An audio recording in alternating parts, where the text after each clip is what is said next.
And Mike says, "Hey, Marantz, is this Dirty Dancing or what?" No, it's not Dirty Dancing, Mike. You got to act like you know, because you know what it really is? It's Marantz Rantz.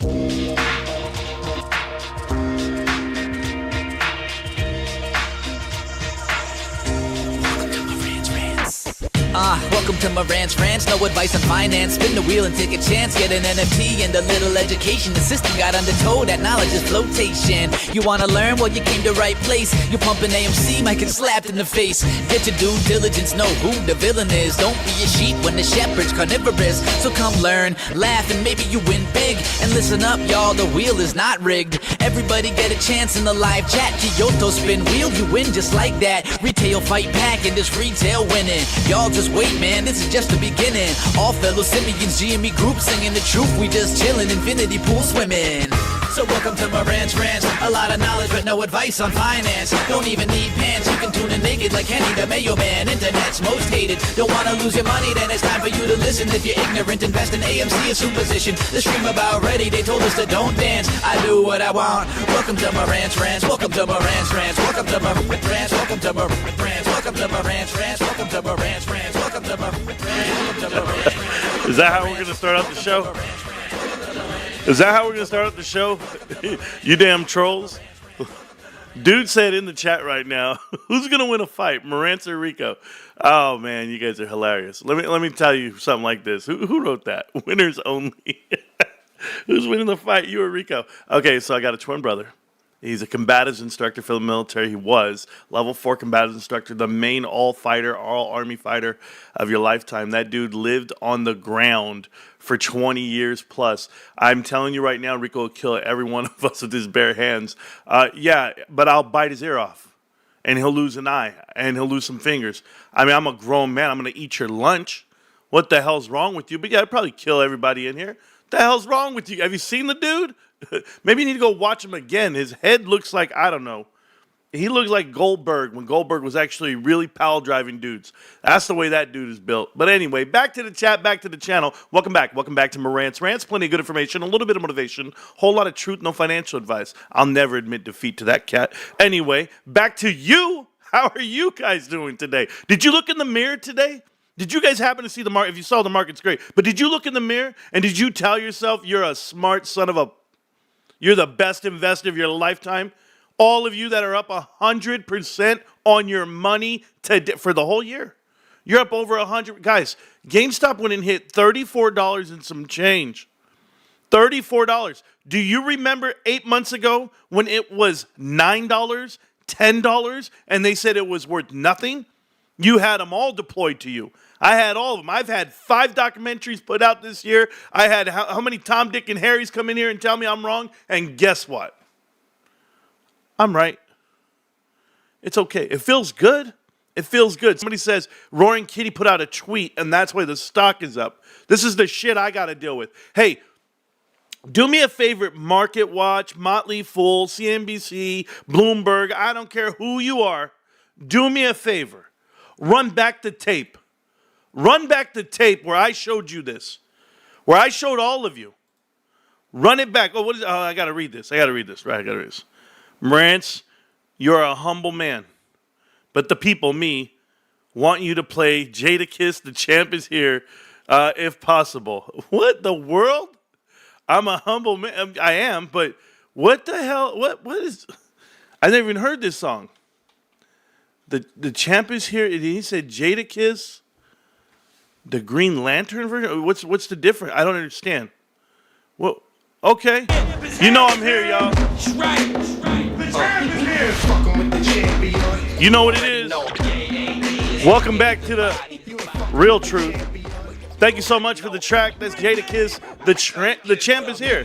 That's actually Muhammad Ali saying it out loud, not Will Smith, guys. Thank you so much for the track. I appreciate you. I have played that track before. Believe it or not. I just didn't know it was Jadakiss. But I played a remix of it, like a 2-minute loop, like back in the day, like 3 years ago. Because, yeah, we are about that life.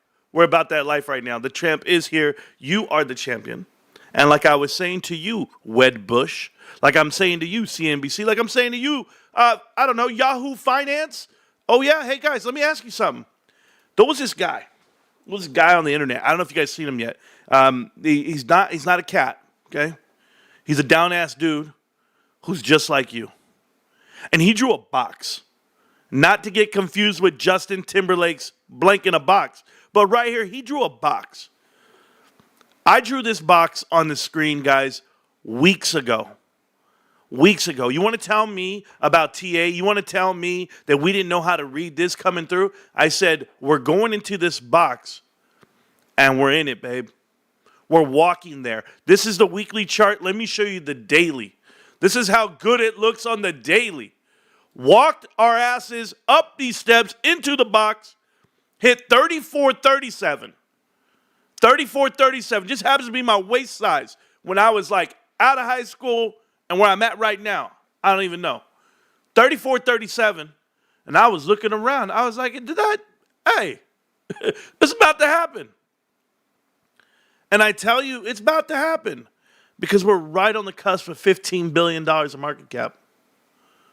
We have the best ratio on our CEO's pay, by the way. Our CEO gets paid nothing, absolutely nothing, and we're a $15 billion company. Oh, it's okay. It gets better. It gets better because you know what's going to happen? We're $5 a share away. When we hit 40, and any day after 40, and I'm talking about any day. It could be 6 months. It could be a year. It could be 2 years. I don't know. But I'll be here. But that is the minimum market cap requirement to get into the S&P 500. GameStop has all of the other prerequisites marked. You guys want to talk about bullet hole punching? GameStop makes a profit. It has the volume. I just read the weirdest or the most ignorant tweet of my lifetime. That's saying something because I read Bill Pulte's tweets. But I read a tweet, and it said that AMC is going to right the ship and pay a dividend. Hey, do you guys remember when they used to make fun of me? Let me ask you guys something. Before we look at the charts, before we do all the TA in the world, I just want to have a heart-to-heart with you tonight. Do you guys remember when they used to make fun of me? Because I would say GameStop's the best investment of your lifetime. GameStop's going to pay out dividends. GameStop's going to, they're going to go into the S&P 500. GameStop's going to be profitable. Oh, wait, GameStop's already profitable. I don't care what that damn chart says. I would tell you guys, I'd be like, I don't care what the 10Q says. They're profitable, bros. They're just hiding it. They're hiding the profits. I used to say this, dudes. And there was everybody in America. I swear to goodness, you guys can go run the tracks back. There was everybody making fun of me. I'm talking Tony De Niro, Master DeLorean. It was Houston Wade, AMC Bigums, Boss Blunt. Everybody said I didn't know what I was talking about. And I was just looking at them like, you go keep doing those DoorDash, okay? Keep delivering that shit. And while you're out there trying to make ends meet, remember what I told you. It's GameStop. Can't stop, won't stop, GameStop. I'm going to see you around, millionaires. Literally. How many of you right now don't even think? Just think, but don't think. Just look, but don't think. How many of you are up thousands of dollars in your brokerage account right now? How many of you have it just stacking? And you're looking, you're just like, huh? You know why? You want to know why? Because you're not going to sell when it goes to 40. You're not. You know why? Because you're educated. You're forever educated. You did it. Nobody else. You did it yourself. You guys went out there and you found out, okay, what are the prerequisites to get into the S&P 500? What happens when you get into the S&P 500? There's already 589 institutions that hold GameStop right now. Over 150 million shares are held by institutions. Then there's you. And you're going to tell me what's happening when you get into the S&P 500? Oh, ETFs that contain GameStop are going to triple. Therefore, mandatory buy. They don't care the price, guys. These dudes don't care. It's not about, well, that's a good value at 45. Bullshit. They trade off of an index, and it's weighted ETFs. That's what's circulating right now. Are you paying attention? All of Wall Street's checked out. It's vacation time. It's Christmas. It's bonus. It's taxes. They're all pocketing and they're all cutting it loose. Do you know what just happened today? The waters got choppy. All the waters got choppy. And those guys aren't coming back into town until next week. Till after New Year. Yes, I can only imagine what gamma's going to come my way. At $32, I'm walking on clouds, babe. I'm up here. And I'm just like, you guys don't know what it means. You don't know what it means, but I'll tell you what it means. It means you're at a level where we take off from here. We're at 32. What are you going to do? What are you going to do, little Hulkamaniacs? What are they going to do when this stock runs wild on you? What are they really going to do? GameStop has Q4 earnings coming. And I'm going to tell you how amazing this moment's going to be for you. Do you guys remember when you had like your first kiss? Your first kiss. You snuck over to your neighbor's house. You were probably 10 years old. You're probably playing, spin the bottle. It's just two of you. And I don't know, hey, Tonko, I don't know if you know this, what happens here, Tonko. We don't move to other countries to do it. But anyway, so here's how it goes down. You got that butterfly feeling in your stomach. And you were just like, oh, man. Lips touched, and it was an explosion. You're still chasing that feeling? You're still chasing the feeling of getting your first job? Your first, A on a test? Graduating high school, getting married, firstborn, first promotion, first bonus check, hitting your first jackpot at the casino after losing for so long, your first car, your first house. You guys still chasing all those firsts? It ends today. You don't have to chase it. It's right here in front of you. You lucky sons of bitches. You algorithm scanning, YouTube looking, you found it. You found the spot of your lifetime. And the info's there, the facts are real, and everybody wants a piece of you. Whether it's Bill Pulte, Martin Scarelli, who is this guy telling me about dividends on AMC? Anybody can see this coming. If you've been here long enough and you understand this struggle. I'm not saying it's all over and we're riding to the sunset. That's not what I'm saying. We've got more days to come. But the game hasn't even started. We've been holding for 4 years and we're in the pre-games. I'm out here in my warm-ups in the layup line doing 360 dunks, babe. Swear to God. Amo's out there shooting from half court like he's Steph Curry. Teardrops. I'm telling you what it is. These are victory laps, guys. You're going to take off from $32, from $34. GameStop's about to announce that they just made $200 million this quarter. They just had the best year they've had in over 7 years. They've transitioned, they pivot, and they did it right. They took their time. They didn't do it with the handout. They pulled up their sleeves, and they did it right. There's no mark-to-market accounting, no bullshit contracts, don't make much sense. It's all there in front of you. It's all there in front of you. You know why? I'm going to tell you guys something about incremental changes. These minute changes that don't affect the pressure of what it is. I'm going to tell you why. Because when you develop culture and you're actually trying to implement culture on a new business, on a new frontier with the leadership that you have, the worst thing you can do is put expectations behind it. That will suffer. Your culture will get suffered. It'll get crushed. Imagine hiring everything around you, merging with the top names, buying and acquiring all these. Now it's like, hey, now you did all this. Now show me. And you're giving people reason to doubt you. And that doubt is conviction.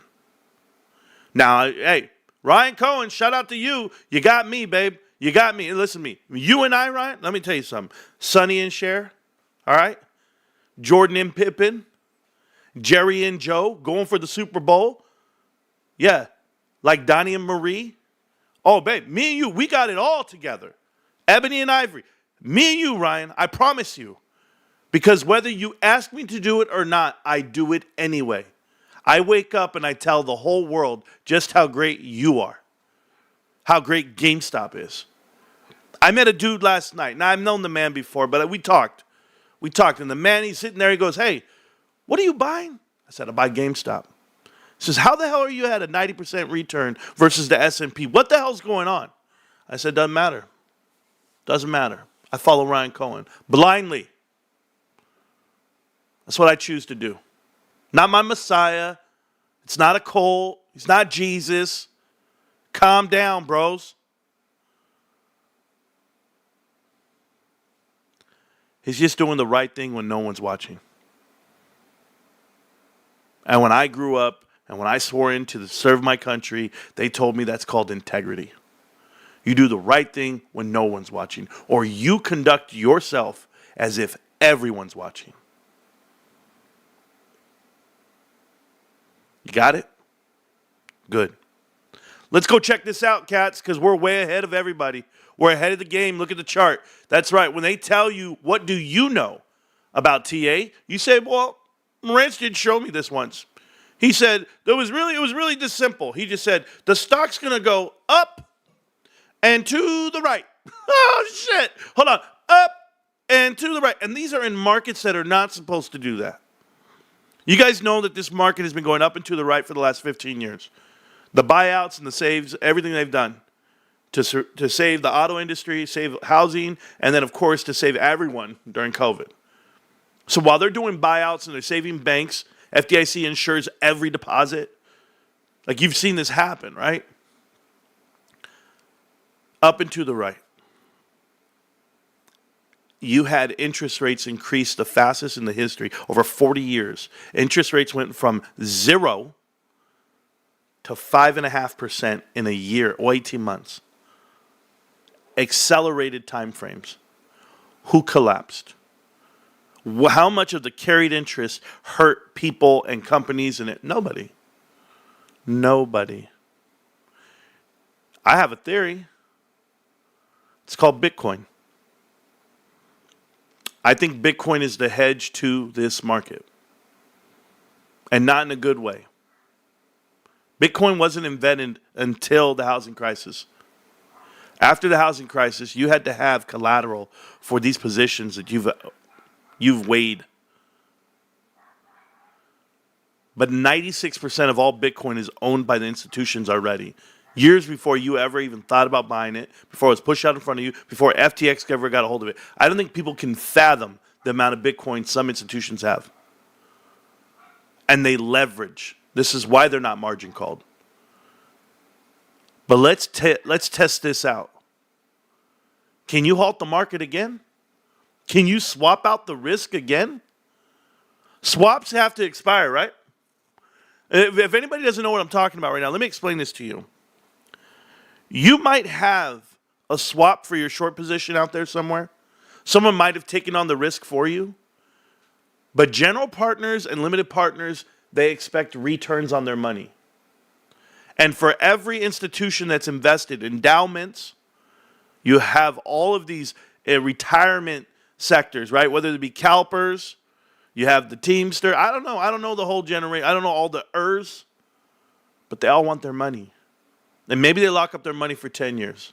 And maybe some of you guys aren't willing to give your money back. If they thought Bernie Madoff was a problem, you're joking. $50 billion? You think people care about $50 billion? Yeah, you had some rich people crying on TV. No, that's not what's happening against GameStop. You're going to have everyone crying. You're going to have everyone crying because everyone's money's in there. Everyone's money is in this stock, in this company. You guys don't know what I'm talking about? I'm not talking about GameStop. I'm talking about the whole market. We're talking about the S&P 500 that's carried by 7 companies. So how the hell is everyone not investing into those 7? And it's so top heavy, it's so oversold. What in the hell are you going to do? And I'm talking, well, what do you mean? It means overbought. They overbought these things. No. You don't get it. They sold everything to get that money. They sold every position they own. Did I have not shown you? I've shown you Alibaba. I've shown you. I mean, which other ones do you guys want to go with? The pants. What the girls wear? Hulus or whatever they're called. Lulus. I don't know. I've shown you every single stock that I can. That they're all down 50%, 30%. Everybody. Nike's down. Target's down. Best Buy's down.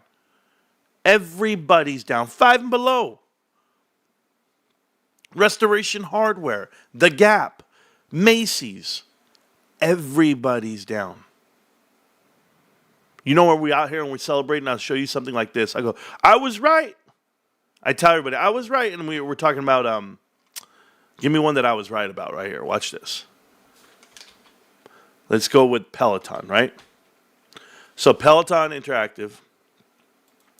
And I was right. I called this a buy at $4. It's $10.27 today. Right, guys? Right? Okay. Hey, geniuses. This damn stock is down from 171 to $10. That's right. It's down 93%. This is what I'm talking about.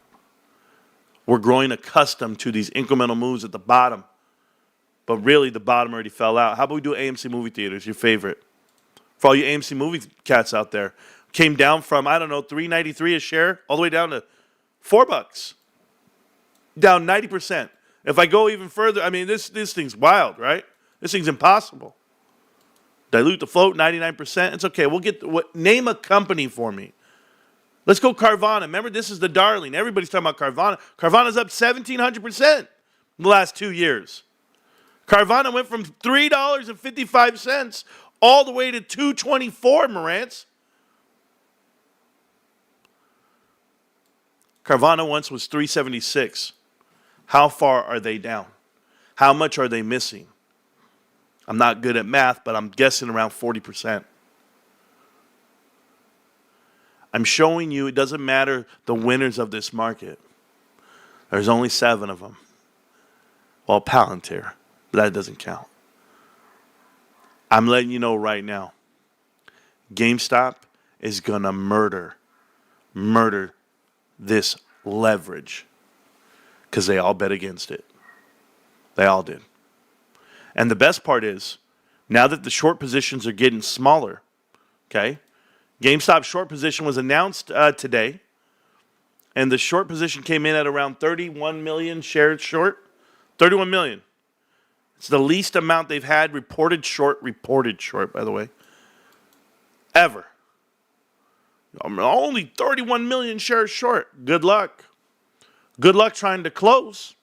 Volume today, guys, volume on GameStop today was 20 million shares. They walked into the box where nobody wants them, where we told you they would be. And let's go ahead and draw some lines on all of this. Here's the daily chart. Daily chart's holding up tight. You guys see it there? We're good in the 30s. We're good at 28. This is going to be hard to get down. We're 1 penny away from $33. That's right. Remember I called that we were going to go up and hit 35, 34, 35? I said that last week. I said Friday we're going to hit it. What was I? I was late by 3 days? My bad, bros. My bad. Still not wrong. Now, 1 hour. 1 hour chart is my favorite. On the 1 hour chart here, you see the 50-day moving average cross over that 200-day, and now they're pulling apart. This is great for us. Great for us, and this is all without any catalyst. No earnings, no announcements, no dividend announcements, nothing. Wait till that happens, guys. You're going to see a rocket come out. It's just going to go, oh my God. You're going to see halt after halt after halt. It's going to be glorious. Some are going to call it moass. It's still not. It's still not. I just want to remind you guys, yes, I drew the box days ago, weeks ago. I drew this box so long ago that none of these charts existed. All I did was I tracked it. I'll show you how I did it. I tracked the pace of this right here. We were holding this trend line the whole way through, and I go, oh, well, this trend line's not going to stop. We keep testing it. We kept hitting it. I said, oh, this is great. Guess what we can do? We can extend it. Then we went to the 1 hour chart, and I saw this. I saw this on the 1 hour, and we were testing. Test, boom, hit, boom, out, test, boom. test. So I drew it from here. So then you had how many days left? You're going to go here. I said, okay, we test. Boom, we come down, we test. And then when we took about here, I go, oh, no, we're going to get there. So 1, 2, 3, 4, 5. 5 days later, we're walking on the moon. And there's no coming back. You're not coming out of this box. I want people to know this because people are repositioning their short positions. You don't think 30 million you think 30 million shares are like not a lot, right? That's everything in GameStop. That's everything because institutionally they hold 150 million. Then you have insiders themselves. How much do they hold? 18%? Then you have DRS shares. How many shares are really out there? I'm just asking. It's amazing. It's amazing because Ryan Cohen could offer more shares right now and raise another $1 billion. And everybody would buy him. The world would buy him. This is the best investment you're ever going to get into. I promise you. I'm not selling you shit. I'm not telling you to do anything. I don't charge you a single dollar to watch the show, guys. But I was here last year. You know, that video's on in the archives. You guys know if you're a member of the channel, you get to watch a lot of the videos. Check this out. Let me see if I can go find it while I'm here with you. This is last year. Same time? Can we do the same time frame? On a live stream. Let's go live stream. Go December of 2023. We'll see. Let's see what I say back then. If I'm a little crude, I apologize. But you know, I was a killer back then. I'm not like that right now. I'm chill. You know, when you're at the top of the mountain, you don't have to defend yourself too much. They melt down. How you guys been? MIA. Meltdowns MIA. They try to make fun of me for saying GameStop's profitable. No? You guys don't have, cat got your tongue? That's my fake laugh, okay? All right, that's my rich fake laugh. Because, you know, I'm rich, bitch. Okay, here we go. So December, we can do, well, which one do you want to do? We can do this one. I don't know. Let's just go see it. See what this does. Let me see. You guys want to see what it was like back then? A year ago? Oh, hell yeah. Hold on. I'll get up on the screen. Welcome back to Marantz Rantz. Plenty of good information, a little bit of motivation, whole lot of truth. I'll do it one more time for you. Welcome back from blah, blah, blah. Welcome back to Marantz Rantz. Plenty of good information, a little bit of motivation, a whole lot of truth. No financial advice. I said a whole lot of stimulation too. Hey guys, listen, I'm lit. And why am I lit? Because I'm in love. I'm in love with no, not a stripper. No, I'm in love with the stock. You guys know what it is. It's GameStop. I feel good about it. I am live today. It's my Christmas show because let's see. I'm going to shop tonight. I'm going to go. I already did some shopping last night right after work. I went straight to GameStop. People know I posted it there in the Discord. Oh, you can't see me? It's just because I'm happy, guys. I'm happy. I found these little I bought them $1 clearance. I don't even know. I went to the dollar store last night. I'd tell you that's the most ghetto place I've ever been. Literally, it's called Dollar Tree. Oh, God. I saw like 5 people stealing. And I was like, why? It's $1, man. The girl in front of us. Oh, man. Hold on. I'll tell you the story later. Hold on. Let me get back to this stock. By the way, I bought a share, put it out there in the Discord, showed you guys what it was. Feel good about it. GameStop. Looks great. Looks good. Now, I took time to go live today because it was my one day off this week. I'm working 6 days this week. 6 days, not counting today yet. I'm still working on the stock market, still working on studying some stuff. I got some stuff for you guys today. We're going to go ahead and talk over. There's 2 companies ahead of GameStop in the retail sector that have bigger market caps. And they have the balance sheet the way they do, and I'm just going to break it down for you like what they are. So they have a ranking system. Right now, GameStop's ranked about 2,400 on the stock itself, like out there somewhere, according to market caps. And I was like, I don't like that. I don't like the fact that it's ranked 2,400. But we're talking about all companies. We're not just talking about like S&P, not just U.S. markets. We're talking about all markets in general. So GameStop's around 2,400 something. I have a ranking system. But I'm looking at Macy's. I'm looking at Restoration Hardware, RH. And I was looking at how private equity has involved in those stocks. And then there's a new IPO that just got announced. So a company filed for IPO. They want to go ahead and go public.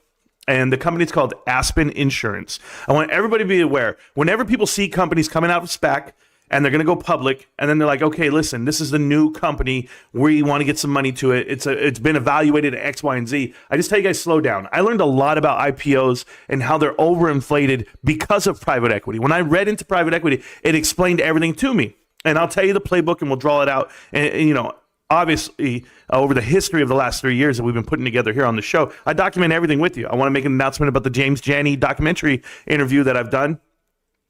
He has like 2 million followers, and he does documentaries, and they called me up, and they say, hey, let's get you in, and I'll explain that an update on that engagement. I'll tell you about the stock. I'll tell you about how I feel about Mullen Automotive today after doing a 100-to-1 reverse stock split. I'll tell you about EA Sports doing a 400-to-1 reverse stock split. I will also talk about AMC announcing that they diluted more, and then Adam Aaron telling you he wants you to watch a movie called Anyone But You. I think that's what it's called. How ironic. And then you have GameStop that we'll talk about, of course, in detail. I have you guys here, too, in the chat. I appreciate everyone coming back as often as they can. Thank you guys so much for supporting the channel, supporting this environment that we built, oh, my God, from the ground up, right? So I go and look at all these other YouTubers. I've been watching them. I've been listening. So I got invited. I'm going to tell you, I don't care, guys. I have nothing to hide from you guys. So I got invited to a couple of chat channels. And I was like sitting there. I'm like, I'm in this chat channel right now. And when I'm in the chat channel, it's on Twitter, right? A whole bunch of GME elitists. I don't mind being there. I'm checking it out. I'm listening. But they have a lot of insight. They're giving you stuff. Like everything's on the feed, right? And I'm just reading. I'm like, okay. And we're exchanging ideas, whatever it may be. And I'm not going to tell you who's there. I'm just going to tell you there's a lot of people in there. And I was like, oh, okay, cool. I got invited. So, I started posting some stuff. They're like, yo, Marantz, we love your stuff. Thank you so much. I was like, okay, I'm in the right crowd. Like, I'm listening. And then the meltdowners will come in and give you some insight too, right? And I think at this point in time, I just want to make this very clear to all the Meltdown crew. I know you guys watch my show. I know you guys are out there lurking. I know you guys don't subscribe yet. You watch because I can tell based off the analytics. I'm going to tell you guys something. I might be your biggest ally. We just might be an asset to each other because in the past, 3 years ago, when everyone was GME meltdown, that whole thing was about how GameStop's overvalued, how their company is just basically prehistoric. It's done, we're going to digital from physical. And so everyone's this way. But I found out a lot over the last 3 years. I found out that the meltdowners, they all hang out together, right? They all hang out together, and they're also disguised as GameStop elitist in a way, where they promote GameStop compared to other meme stocks, right? It's okay to call your brother retarded, but if somebody else does, we're all throwing down, right? You can talk shit about my mom if you're my sibling, but if you're outside of the family, guess what? It's going down. Don't you dare talk about my mom. And that's the way I see about GameStop, because we're like brothers. We're all just sitting there. My brother's a meltdowner, right? My brother's a meltdowner. He might be like, hey, man, I made my money off of GameStop. Good for you, bro. But let me tell you something. When it comes down to GameStop meltdowners, I just want to say thank you for being my brother. Okay, 5 free memberships for the crew right there, guys. You guys know what it is. Now check this out, okay? I go into the Discords, I go into Reddit, and I'm reading. But then when Bed Bath & Beyond came onto the scene, everybody was like, yo, these guys are delusional. They're worse than AMCers. And we already knew that. We knew that they were crazy. We knew that they had no idea what they were talking about. The minute you start reading, you're like, no. And then they'll twist words and they'll twist phrases. And they'll be like, oh, yeah, you said that's the greatest. Well, guess what? You weren't alive in this time. And I'll give you this example. They go to the extreme about everything, honestly. So if you were to say something, I don't even know what, just to give you the clear example, but I'll give you this way. My grandmother makes the best tamales. And they'll be like, yeah, well, you never had all the tamales in the world, so how do you know? And it's just like, what? That's basically what they do. Because you'll be like, hey, guys, Bed Bath & Beyond is liquidating. It's gone forever. Oh, yeah? Well, then where did my shares go? Because they're still holding them. How do you know that? How do you know they're liquidating? Are you there? Are you in the room? Are you with the lawyer? Are you Michael Goldberg? You're not Michael Goldberg. It's like, I'm not Michael Goldberg. But speaking of, Michael Goldberg's boss sent a message. And if you guys don't know about this message, we're going to talk about it right now. And if you guys don't know what the hell I'm talking about, well, then catch up, right? So there's this message out there. Hey, I just want to tell you something, man. My live streams are fire, bro. My live streams are fire. Oh, bro, don't worry. This is on. I have this one on lock. It's in the vault. I don't release it to the public. You know what's crazy? Best part about the whole thing, GameStop was $17. People were telling me you can't buy it, and I was like, no, book value 1/4 of it, bro. You gotta buy it. GameStop was $17 that day. You see, here's what I do. I'm sitting here playing League of Legends, guys, to pass the time, and then I'll watch an old Marantz Rantz live stream, one in the archives, bro, and I just play it and I just listen. And it trips me out. I'm like, yo, we got that right. Oh man, these guys were so wrong. Like I just laugh about it. I'm just doing victory laps these days, guys. Victory lap. You would too. You would too if you drew these lines. Oh man. All right. I don't know why I just played that for a while there. I just wanted to. Yeah, it was $17, bro. Yeah. Is this a Marantz reacts to Marantz stream? Absolutely. Gandalf, I mean, this is what I do all day. Tamale logic. Oh, you gotta hear these guys. Yepper. Yeah, if you guys didn't watch the show back then, oh damn, show was fire. I used to have to fight with everybody. Guess what? Nobody wants to fight the guy. Everybody learned their lesson. Everybody's staying out of it. So allegedly, before Big Lots went bankrupt just this past week, Bruce Thorne and his VP Mike Jankowski split a $5 million bonus. Shocker. Bruce Thorne, yes, that Bruce Thorne, their CEO, chairman of the board, who happens to be on the board of directors of, is it Carly's? I don't know. Calories. I don't know. The shoe store. The one that has athletic footwear and I don't know the other ones, but I almost said Boot Barn, bro. We got our first Boot Barn out here. People don't buy boots where I live. We don't need boots. We need sandals. But I got to do this. Next year, do a Marantz reacts to Marantz video. Reacts to Marantz. Daniel Newman, you're onto something here, bro. You're onto something. Holy hell. Daniel, there we go. Marantz reacts to Marantz reacting to Marantz. And then I just do that every year. Oh my, you're a genius, bro. That's like when you're a little guy and you open up you're in the bathroom and you got the mirror, right? The little what is it called? The medicine cabinet, and you open it up and then you look in the reflection and it's like reflection. Got it. I know a couple that used to take a picture of themselves holding a picture of themselves. And then every year they did that. They took a picture of the picture of the picture of the picture, and then next thing you know, and like 20 years passed, and you couldn't even see what the picture, the picture, and the picture, and the picture, and the picture. And I go, oh, okay, good for you.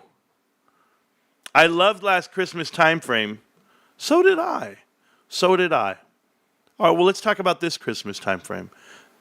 Jesus, sweet baby Jesus. Hey, anybody know this tradition about finding a little baby Jesus under the bread? Anybody know about this shit? Roscas? January 6th or something? I don't know when it's going to happen. But if you guys don't know this tradition, oh man, these guys are buying this bread like it's crazy. I don't know anything about it. I didn't know about this until I started working retail. I didn't grow up that way. Remember, I grew up in a different time zone, whatever. Different lifestyle for me. Oh, man. Wifey woke up. While I was playing that video, the wifey woke up. I got to give it to my wife, bros. She put on Christmas like no one's ever put on Christmas. I counted the people at the house last night. From what I can remember, count-wise, boom, boom, boom, who was there, who was not. It was 46 people. Let me tell you why I don't want Christmas at my house anymore. Oh, I don't want New Year's. And New Year's is at my house too. And we did, Thanksgiving we did 50, 40, 45, 50, I don't know. And the same thing, that's a lot of people, man, in the living room. But no, the living room's massive. We can handle it. But here's the thing. The toilets can't handle it, bro. I don't know how many gallons of water I'm using. And if I don't know gallons of water, I don't know how much money I'm not saving. These dudes are out here utilizing utilities, and I'm trying to buy stock. So I'm broke. I already told you guys I'm broke this month. It's a little tough for me. I lived life just like you. It's Christmas. I had to do that. I bought my kids gifts that I know they wanted, and I bought $10 of GameStop today because that's all I could afford. I don't care. I have no shame. I don't care. I bought $10 and I feel good about it. I'm still on pace. I'm still doing well, and I'll buy 10 tomorrow. $10 a day. I shrunk my allotment from 10 to 20, or from 20 to 10. That's what I did. La Concha. Yeah, we'll see. We'll see how it goes, bro. I hope you guys get the little baby Jesus underneath. My uncle used to hide his pickle in the trees. The gentleman, I don't know what the hell that means, bro. I don't know what that means. I hate pickles, bro. You need to rent a spot a pot. Oh, is that what I need to do, Fat Gandalf? I need to spend more money? Let me go get this porta potty. Hold on, we're going to get one. Who calls it a spot a pot? And if it's yellow, let it melt. This is getting too... No. Everyone gets a slice of bread. Whoever gets the slice with the baby Jesus gets to host the next party. Whiskey. We got to start doing this tradition in my family. Because apparently I have all the baby Jesus in the bread. Because I'm winning. It's a German thing, Marantz. Oh, okay, cool. I didn't know you were German. Wow. My buddy rents spot a pot, whatever you're saying, for all his big parties because he's on the well. Oh, yeah, man. We grew up. My mother has property out in the middle of nowhere. She lived in a trailer, and that was our thing. We lived in mobile homes and trailers growing up every other weekend because we used to go visit my mom. And she owns all this property now, and she has trailers. That's her thing. And they would have septic tanks. Let me tell you, being a little dude, having to dig out and dig into the septic tank because it was full, my whole question was, why are we digging? What are we going to do when we get there? Because how the hell are we going to empty it? Is there something, what can I do? I'm 10. I'm holding the water hose, soaking the ground as they scoop it all out. It's ridiculous, bros. Yeah, we've been there. If you've never been there, guys, I can't help you. Drano doesn't work, okay? Don't ever let me catch you buying Drano. Have a damn snake. Have a real one, man. Call somebody. That sounds like a septic field. Yeah, it's something like that. It's something like that. All right, we good now? Are we done with all the small talk, guys? This is really inviting. You know, I don't know I don't know how this happens on Facebook and Instagram and TikTok. I'm constantly scrolling, guys, and I'm trying to get, news. Something newsworthy, something that I want stimulate my brain. And all I get are dudes and guys and girls interviewing each other about dating each other. That's all I ever get on my feed. And I'm just like, what's going on here? The girl's like, he goes, so if you could date any man, how much does a man have to make for you to date? My man has to make $250,000 a year. And I was like, she'll be single for a while. I was just like, well, that's good. That's good. Her parents taught her well, reach for, what you can get. And it's just going to take you 20 years. And how much do you bring to the table? Nothing. You get to date me, buy my nails, buy my hair. I was like, bros, my wife would have did that interview back in the day. I just want somebody who doesn't change the radio in the car when we drive home. That's what I want. That shit, that's all you ever want growing up. You just give me the aux. We didn't have the aux. Just don't touch my radio. That was it. Let me play my song. Let me play my burned CD. And baby, don't worry. I downloaded songs for you. That's Jagged Edge right there. Yes, it is. And that's Joe. Get with me. Roaring Kitty tweeted. He tweeted on Christmas, he must be watching the stream. Daniel Newman, not only that, he tweeted a box. Well, a box. And I've been talking about this box that we're in. Wow. Roaring Kitty, you watched the show, bro? And then we're right here keeping pace with the 50-day moving average. Let's just keep it moving. Let's keep it moving, fellas. We're just ushering in a new era. Look at this. It's phenomenal. Oh, the 1 hour. Hold on. Let me go to the 2 hour. The 2 hour chart. Look at this. Separation. Just going. Oh, I love it. I'd rather watch this chart all damn night and day than watch Beyonce stomp the yard over there in Houston on Netflix. Oh, God, that was terrible. Terrible. Guys, I'm not a fan. I'm not a fan of anybody who missed Aaliyah's funeral. That's all I'm going to tell you. Anyway, so look at this chart here, babe. The guilty pleasures. What are the guilty pleasures? Is there guilty pleasures in life are watching GameStop just go up, right? And it almost feels illegal. It almost feels illegal. It's like what are the things that are illegal but that are not illegal but they feel illegal? Like listening to R. Kelly songs, you're like, no. But you hear them and you're like, my mind's telling me no, but my body. If I put on an R. Kelly song right now, I swear to goodness, they shut down the whole stream. You can't even play R. Kelly songs, bros. What kind of world do I live in? But if you only knew. Greatest song ever is I Believe I Can Fly. That might be the greatest song ever made. I Believe I Can Fly. R. Kelly, peace out to you, bro, doing the dumb shit you're doing. Oh, I don't like the guy. I'm talking about the music. Oh, I can't play P. Diddy music either? Don't worry, nobody wants to. Anyway, we're looking at the chart. It's on the 2-hour chart. I thought I was, come on, man. Marantz, you know how to hang an American flag? Hey, Andy, you know what I know how to do even better than that? You know what I really know how to do better than that? I'm going to show you what I know how to do better than that. There you go. There you go. Andy, you're going to be looking. He said, say something of importance. You're going to be looking for a new place to watch the stream? You know what's the best part about this, guys? I don't have to show you the chart for a minute. I'm gonna tell you something. We come here every night. We just hang out, man. You want the important shit? You should watch every night because you never know when I might drop you a gem. You never know. But the fact that you don't watch means you missed out. You missed out on all the interviews. You missed out on all the education, whether it be PSA updates and information, Nat Turner info, Roaring Kitty, retail. How about investing? You might have just missed out. But I guarantee you, when we hit it and we keep walking to the moon, like where we're headed, you won't be invited. So make another account and come back into the chat when you want to act right. It's okay. I don't fight with these kids anymore. He thinks his Woody can pull a string when you hear the nerve of some people. Yeah, I don't know, man. These guys did watch Toy Story.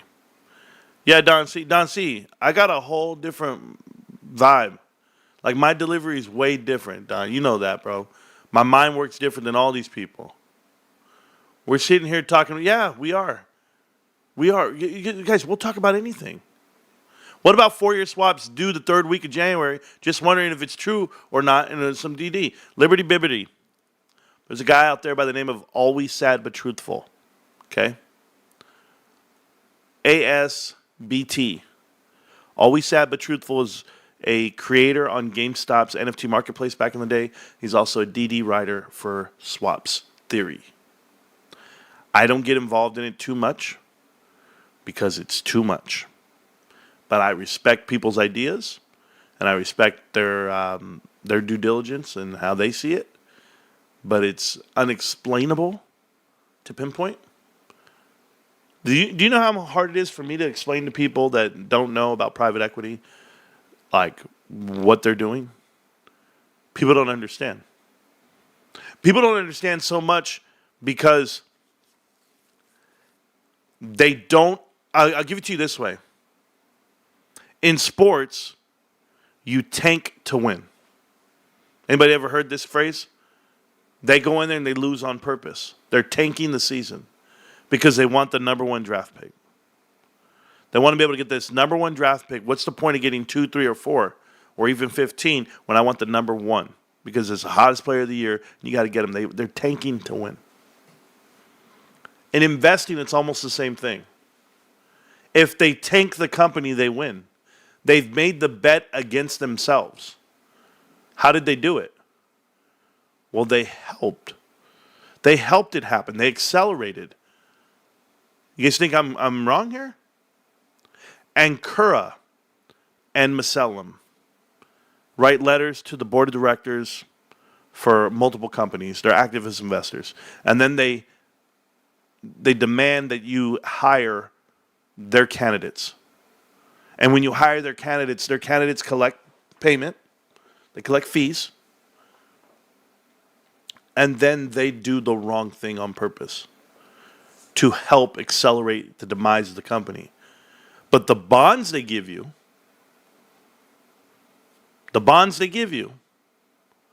are guaranteed because they're first and second lien holders. They're not worried about it. They're not the GUCs. They're not the general unsecured creditors. That's not what they are. They're not the actual shareholders like you guys. That's the public. These dudes are the lien holders. So they get to lien, and or they can go ahead and swap out for debt. What's the equity swap on AMC right now? They're giving up X amount of dollars on debt for equity of the company. They don't care. They're over leveraged already to the tune of 4 billion shares. Reverse stock split 10-1. Yes. This is what's happening to America. If you pay attention, you understand the lingo. If you don't know the whole point is, this is why you're not a doctor. This is why you're not a lawyer. This is why you're not in finance. Because you have to know the language. If you don't know the vocabulary, you're left out. This is why they call you dumb money. Well, here, let's go ahead and close the gap. Watch the show long enough, you'll hear the terms. And when you hear them, it might not trigger to you what book value is, what tangible book value is, what shareholder equity is, what retained earnings and losses are. You might not know gross profit margin. But as you keep hanging out, you'll start learning and you'll pick up on it. And then you'll realize just how great GameStop is. Or maybe you won't. That's the difference here. Guys, it is legal to drive your infant via Amazon shipping service. I don't know. I'm going to go with no. Okay? All right. So, fixing the game. I heard there's a company out here that has agreed to pay a dividend. I got to remember what company it was. I had looked it up. Recently viewed. There was a recently viewed company that agreed to pay a dividend and they had no cash at all. No cash at all. And I was like, what the hell? Oh, it was that company. Calories. Is that who it was? Yeah, they only got $30 million. I don't know what they're going to do. But, no, it was somebody else, man.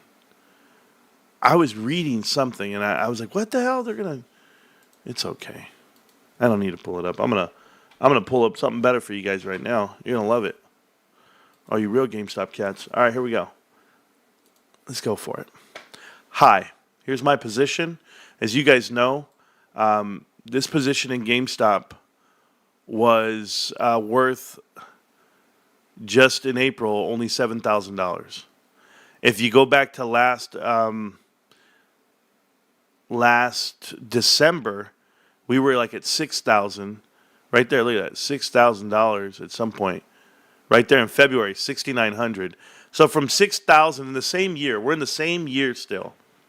From February to now, December 26th, 10 months, give or take. We've gone from $6,900 all the way to almost $3,100, $30,500. That is how you invest, ladies and gentlemen. That's how you do it. And the way you do it is you find an investment that you respect, that you know is going to be something great if you stick with it. The conviction. You invest beyond the macro, beyond the geo. And doesn't matter what administration comes into play. Does not matter. You know, you guys want to know about tariffs and the fear of China and all this stuff. A company like Alibaba, I think is a really good buy right now, by the way. I think Alibaba is a good buy. I said it a couple of months ago. I said I liked Alibaba. I like it because Ryan Cohen owns it. That's one thing. He's a huge shareholder in Alibaba. But Alibaba, if we look at it on the weekly, and we look at it on the daily. Is this the daily right here? Okay, cool. I'm gonna show you guys something. Okay.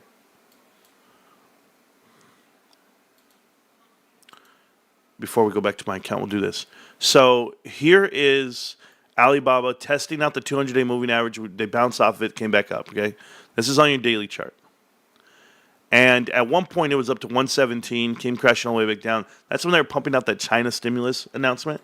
And then you come all the way back down, and remember, fear of tariffs or whatever. They just announced that they're pairing up with South Korea for a portion of their business practice, and they're still transitioning. There's companies like Anheuser-Busch. Anheuser-Busch is an international company. Bud Light, Budweiser. They have dollars to lose internationally. Are they going to lose it domestically? Not at all. 95% of the beer you buy in America is actually born and raised here in America. With all the ingredients and everything. I mean, there's no tariffs to be paid there. But you would think to have fear of international companies. Because that's what they're trying to tell you. Some are going to fail. Some are going to get hit hard. Like John Deere. John Deere is going to get hit hard. They have 4 plants in Mexico, if not more. But the 4 that I read up on. But you've got to deal with NVIDIA doing the bulk of their engagement and profits overseas. You've got to deal with super microcomputers doing the same.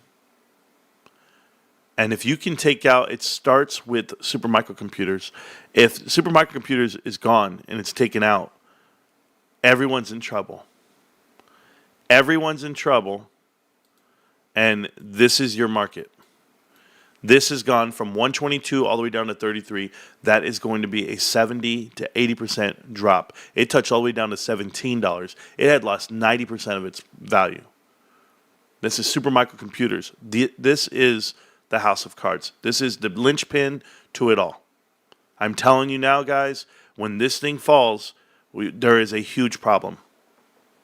Huge problem. And it's not something you could just sweep under the rug. This is Enron-esque. And, you know, everyone talks about Enron and how they did the world dirty and whatever it may be. It was a $70 billion company. These guys are currently ranked in at $20 billion on market cap. They're in the S&P 500. They're in the NASDAQ 100. They're going to fall below GameStop in market cap. It's going to happen. They are seeking funds right now via bonds, not offering shares, via bonds, asking for a loan. And as they seek that private equity money, it comes with the caveat. It comes with a covenant. And those covenants are going to be heavy. Cash position, auditors got to be in place. Board of directors have to be input. No one's giving you cash when you need it. You need cash? Good. Give me something. Give me everything. And those executives here, all they're trying to do is avoid going to jail. It's not about keeping money. They're already millionaires. They're already billionaires. They don't care. They don't care one bit. Their brothers own the sister companies, the related party companies. Like CompuWare. Like Abercorn. So when you see those two companies deriving all the profits that Super Microcomputers actually makes, and you realize Super Microcomputers auditor quit on them because they're doing shady accounting practices, what do you think's about to happen? They're the 3rd largest customer of NVIDIA. Their biggest customer on Abercorn is CoreWeave. CoreWeave is a massive customer of NVIDIA, and NVIDIA invests money into CoreWeave. This is circular finance. This is round tripping. This company right here, Super Microcomputer, it's going to crash the whole damn system, guys. If they don't become NASDAQ compliant by February, if they don't have an auditor and they don't have the cash, they're in trouble. The whole world is bracing for 2 months of action right here, right now. You better pay attention. So brace yourself, because I got the goods. I got the goods. You know what I got? I got GameStop, and it goes up and to the right. You guys want to talk about we can talk about serendipity, sure. I'm talking about planets aligning. See, it's one thing for GameStop to win. It's one thing for GameStop to win and beat the markets, and they, beat themselves on books and timelines. And here's what they did. They did better than last year. That's one thing. But can you combine that leverage to the swap or to the short when their collateral collapses? It doesn't have to be GameStop to margin call you. You might just do it to yourself. I saw Bed Bath & Beyond do it to themselves. They did a share buyback.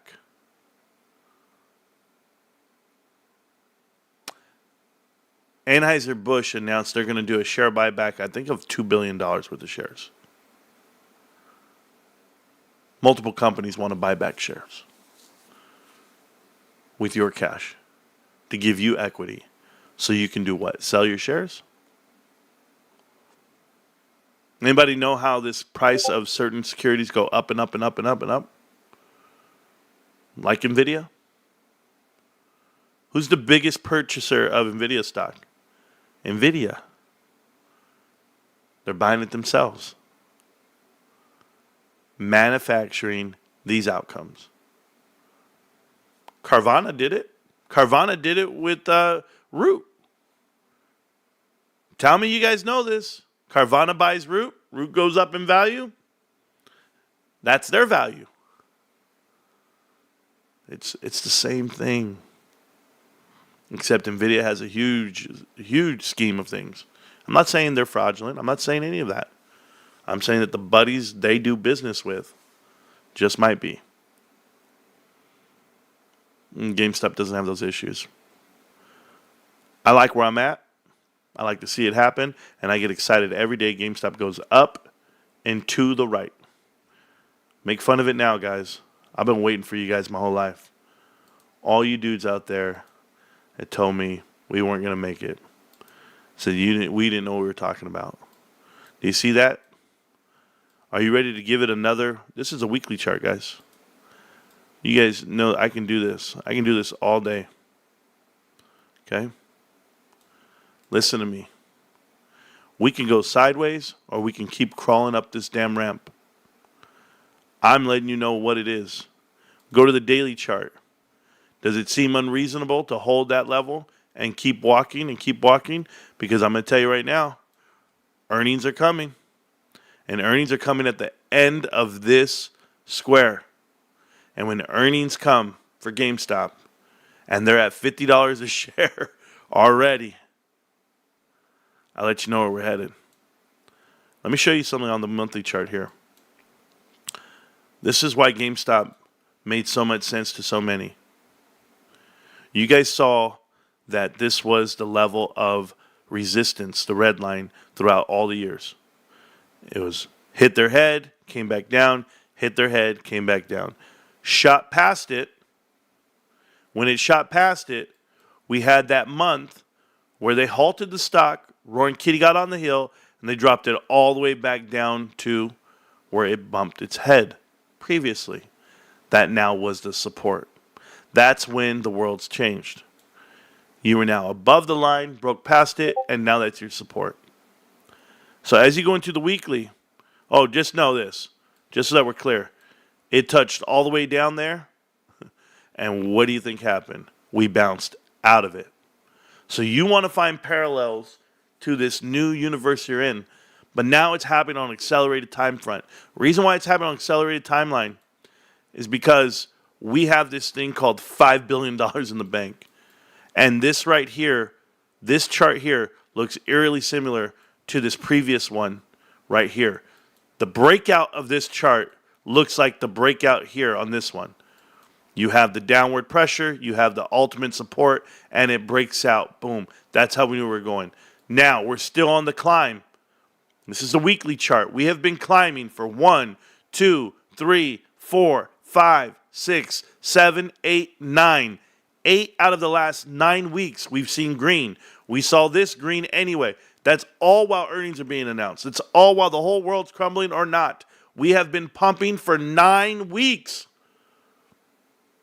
Why is no one talking about it? Oh, I'm sorry. It's everywhere now.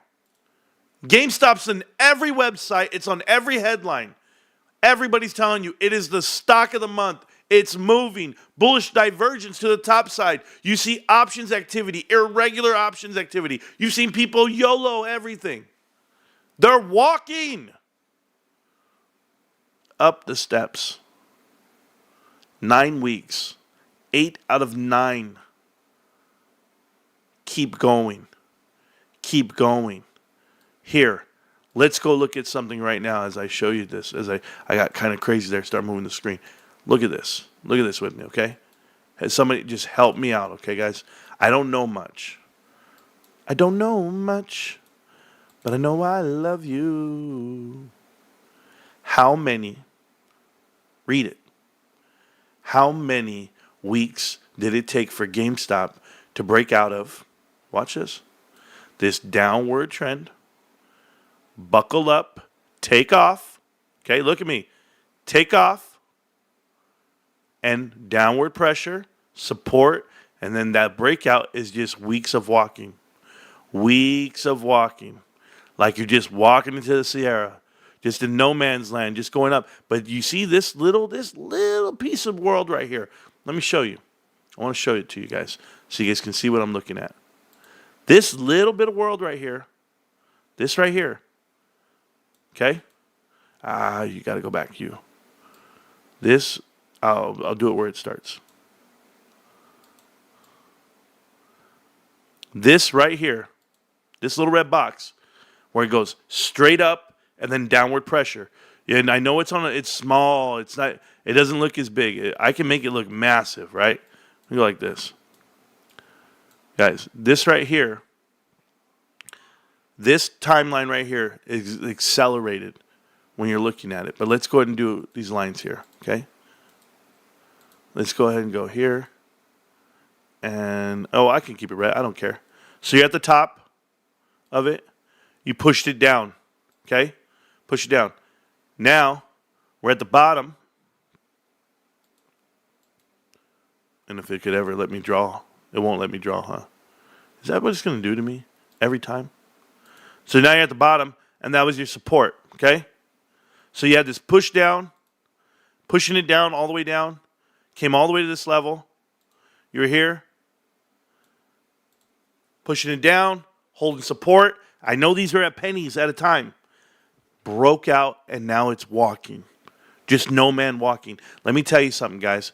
That whole action right there, that is this on a bigger scale. That is this on a bigger scale. It's happening again. Okay? That whole action right here is the equivalent to this little one here. What happened after you walked for miles? You just walked week after week after week after week after week. Hey, all in here, guys, all these weeks. 1, 2, 3, 4, 5, 6, 7, 8, 9, 10, 11, 12, 13, 14, 15, 16, 17, 18, 19, 20. 1, 2, 3, and 4. Finally, 24 weeks in. It took you 6 months of just walking up from the bottom of the pit all the way to now here's our takeoff. Here's where we take off from. Guys, pay attention. You saw a huge bullish pennant have this breakout from the bottom down here. We broke out once we hit that level of support. Now we ripped. We dipped. We took it down. They took us to $20 a share. GameStop took some off the top. They put money in the coffers to let you know just how serious they are. And now we're walking in no man's land. And albeit we might not keep this pace going up, we might fall sideways a couple of weeks here and there, but we're not going down. GameStop never really goes down.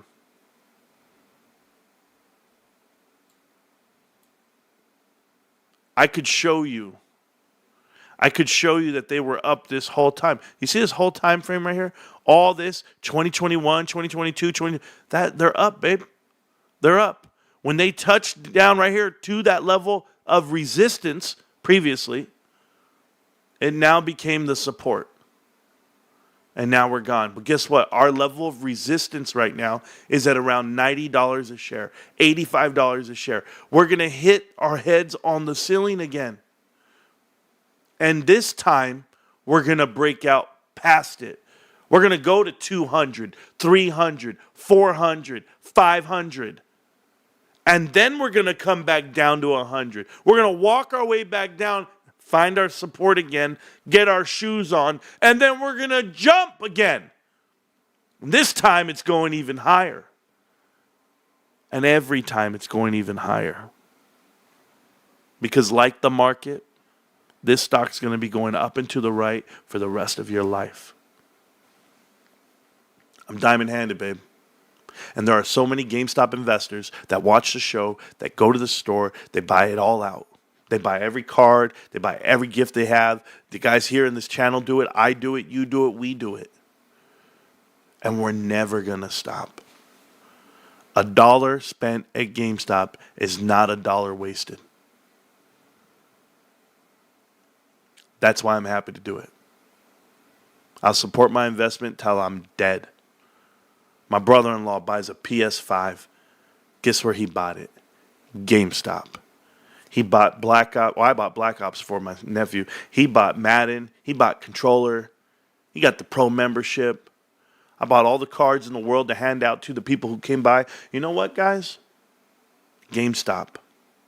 You guys shop there like crazy this summer. This summer and this winter. GameStop. What are you going to do next year? Give me something to buy and I'll buy it. I'm not just going to buy NFTs. How about this? We bought PSA graded cards. You know how many PSA graded cards we've bought so far, guys? Like, people don't even know the number. Let's go look at, oh, by the way, there's my money again. I just want to look at it again. Oh, man, Marantz been putting his lunch money every day for the last 4 years. And this year in particular, he went from 6,000 all the way to 30,000.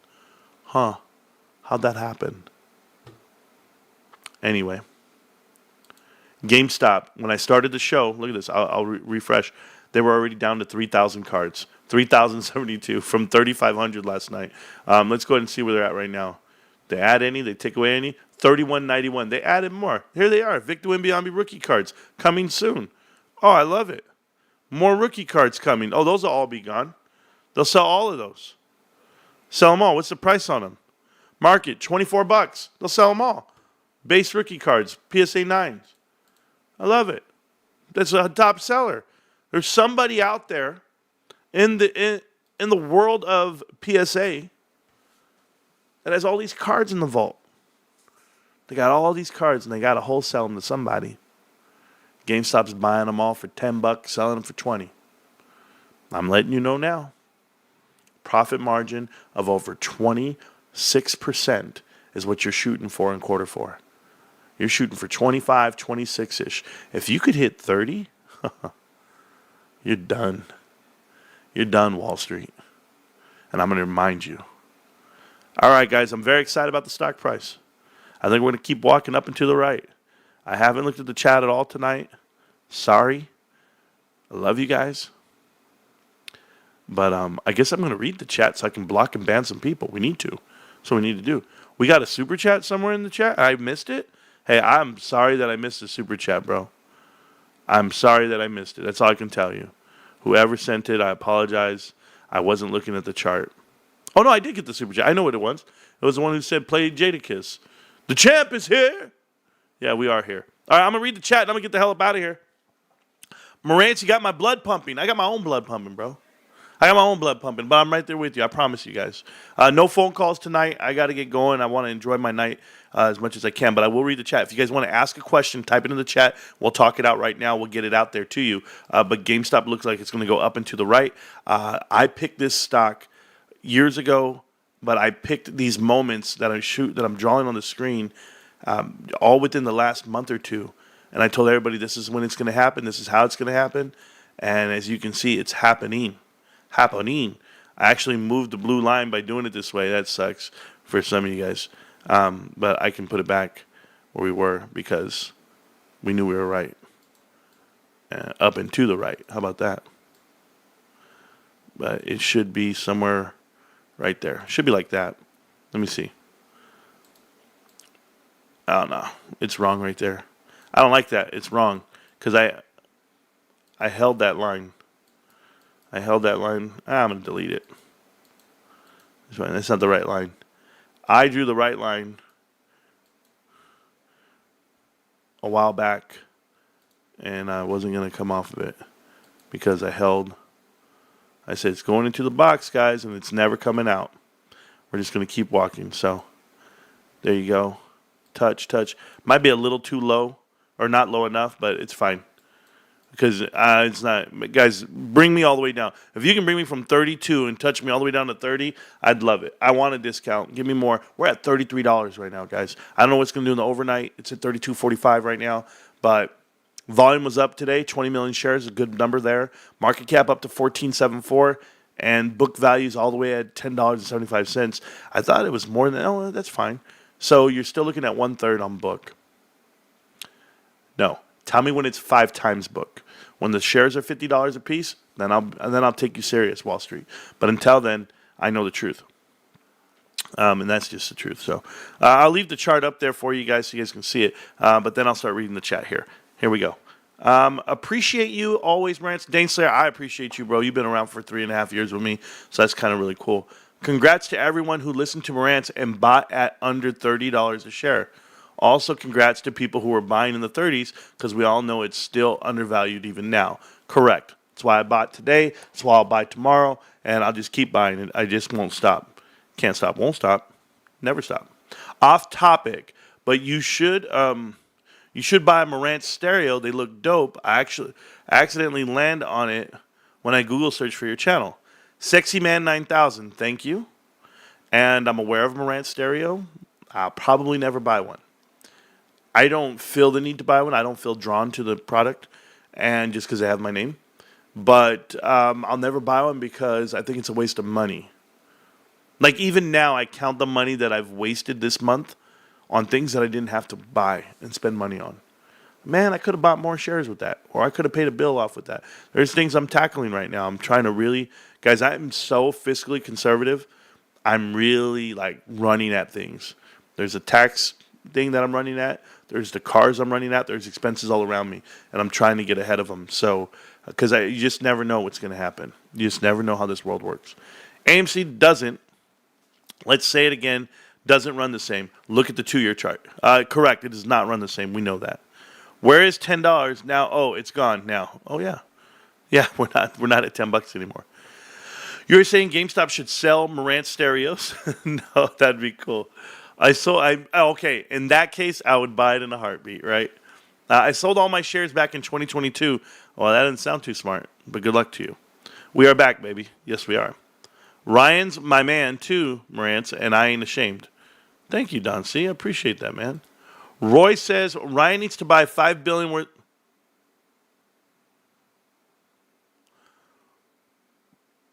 Now I know why they blocked you, Roy.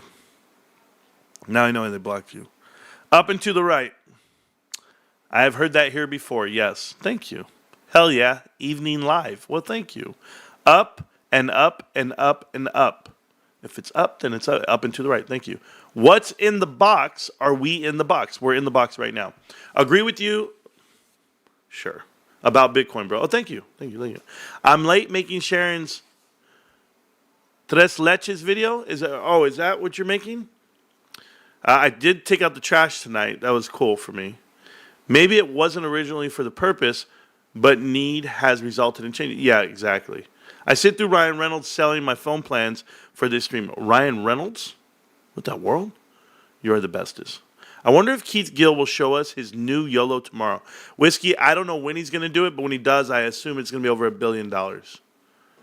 I think it'll be over $1 billion. I think he's that good at it right now. He's really close. You figure the market cap alone for the amount of shares that he has. How many shares did he have, guys? 9 million? He had 9 million. and he's sitting on $30 a share. You're looking at almost $300 million worth of GameStop shares. $300 million. He's got to be close to $500 million again, because he makes big moves, big bets. I don't know how he does it. I mean, it's kind of like those things where you go, man, if you gave me, like, look at this, guys. I'm playing the lottery tonight, right? Like a lot of you guys. I'm playing the Mega Millions lottery. The jackpot is $1 billion. First thing I tell my wife is, we're talking it out. We talk it out every time we buy a ticket because this is fun to do. This is what married couples do. Baby, if we win, man, you know what's up? She goes, what? So she wants to move to this Disneyland city. They're building a Disneyland neighborhood where we live. It's massive. It has its own beach. It's Disneyland, but not Disneyland. It's crazy. All homes are like $2 million for like everyday family. I'm like, first off, you're crazy, right? No, whatever. But she's like, yeah, if we win, that's where we're living. I said, okay, baby, you can do all that you want. But your boy, I'm going to become an insider, bro. I swear to you, I'll become an insider. I will go over there and I will buy my way in. I'll write a letter to Ryan and say, Ryan, I don't give a shit, bro. I'm down with you. But I will buy every share I can possibly physically grab without jeopardizing my family's future. Hey, I don't care. You want GameStop to prevail? Well, good. How about $1 billion in retail sales in this given month? Because that's the way I'll go buy out stores, bros. They wouldn't know how to handle me. I'd be the most reckless guy. I don't care if I went broke. I wouldn't care if I went broke. If would that mean win the lottery, and you know how those guys go bankrupt after they win? Yeah, and so everyone here will win. I swear to God. Swear to God, I'm out there. Yeah, I'll take 1,000 shares this minute. Every minute for the next 60. Let's go. Let's see if we can do this hour. That's how we'll do Power Hour for real. Yeah, you think I care? No, I'm ready. Let me win that lottery. Oh, my God. Hold me to it. Hold me to it. I win that lottery. Hold me to it. Swear to you. My wife might call me. Excuse me, honey, don't you think you have enough? No? So now we know why Ryan Kitty posted the Christmas box. Yeah, because we posted a box. Absolutely. Thank you so much for the likes over here on TikTok. Appreciate you guys. Everybody's down. Not me. I'm up. I hold GameStop. I'm not down. How am I down? How could you be down if you've been buying this whole time? If you're going to keep dropping GME rises, He saw that box that Marantz drew, and Roy and Kitty acknowledged Marantz's TA. Thank you. Hey, what's up, family cult? Yeah, that's how it works. Oh, Roy, now I know why they blocked him. I'm gonna do better for you, Roy. I'm not just putting you in a timeout, Roy. I mean, you're gone forever, bro. XRP. Come on, bro. I got guys. What about XRP? Guys, I know. I'm like, bro, I don't know how many times I gotta tell you. It's GameStop. What about Bitcoin? It's GameStop. It's real simple. I totally agree about Bitcoin is a hedge to the market and unlimited resources of liquidity and leverage at that. Yes, melting down. Absolutely.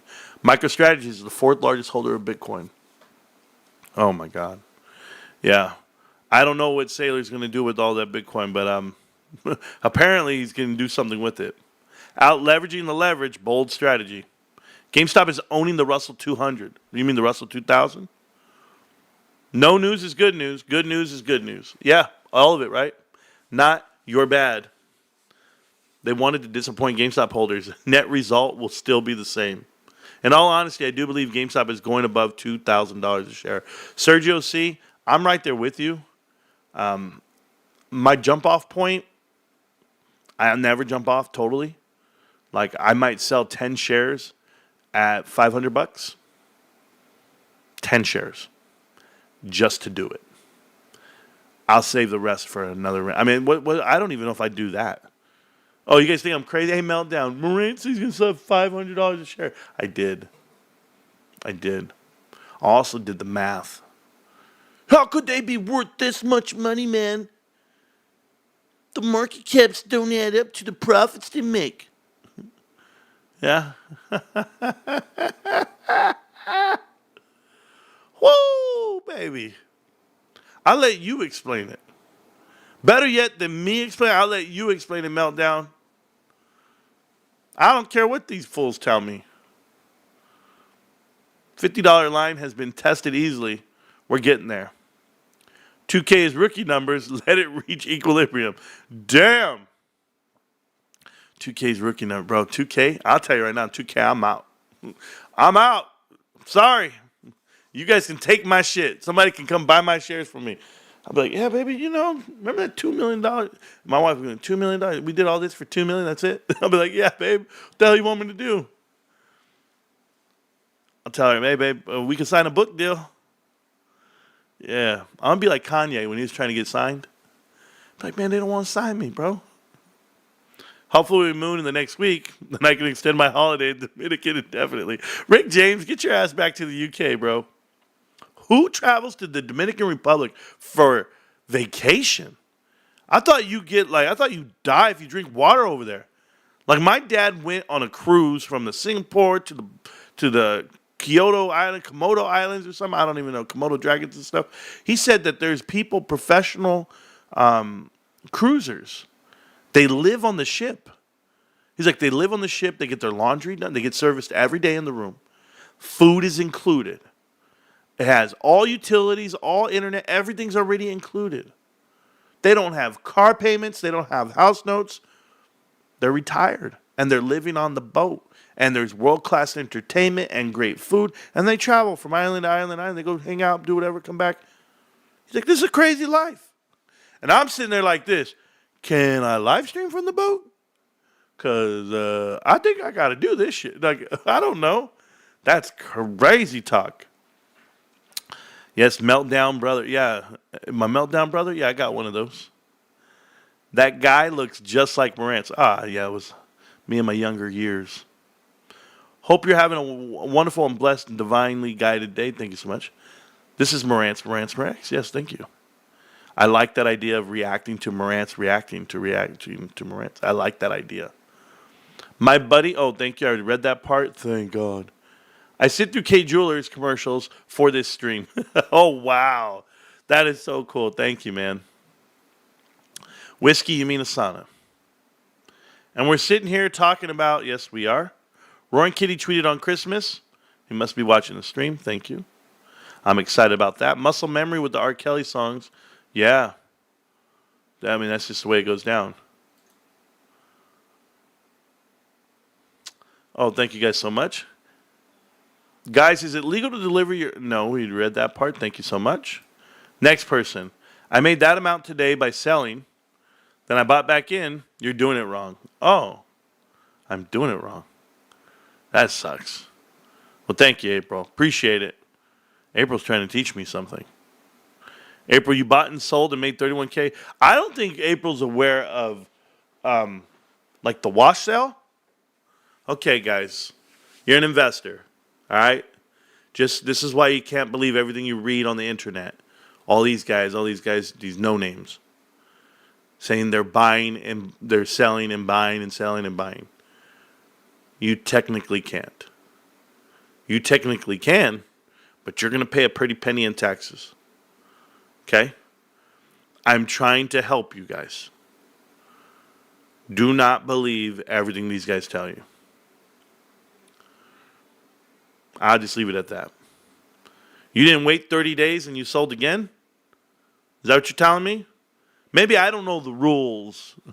Maybe I don't know how to invest. Oh, my bad, bros. Somebody help me. I sold and bought back in. Oh, yeah, sure. Come on, guys. It's ridiculous. Here, April. I'm going to help you, April. April, you're already gone from the channel for life. Thank you. People's 401ks are on the line for that AI bubble. Everybody. What will happen to NVIDIA? They're going to become just like Cisco Computers and Systems back from the dot-com bubble, where they're not the winner of the whole thing. They're just a regular player. You know who's going to win? Meta's going to win. AI is going to be led by Meta, Facebook. It'll be Meta, and then the programs will be Microsoft, the software itself. So that's who's going to win. They're playing the long game. They're playing the real game. NVIDIA's just playing the my CEOs are going to make money game.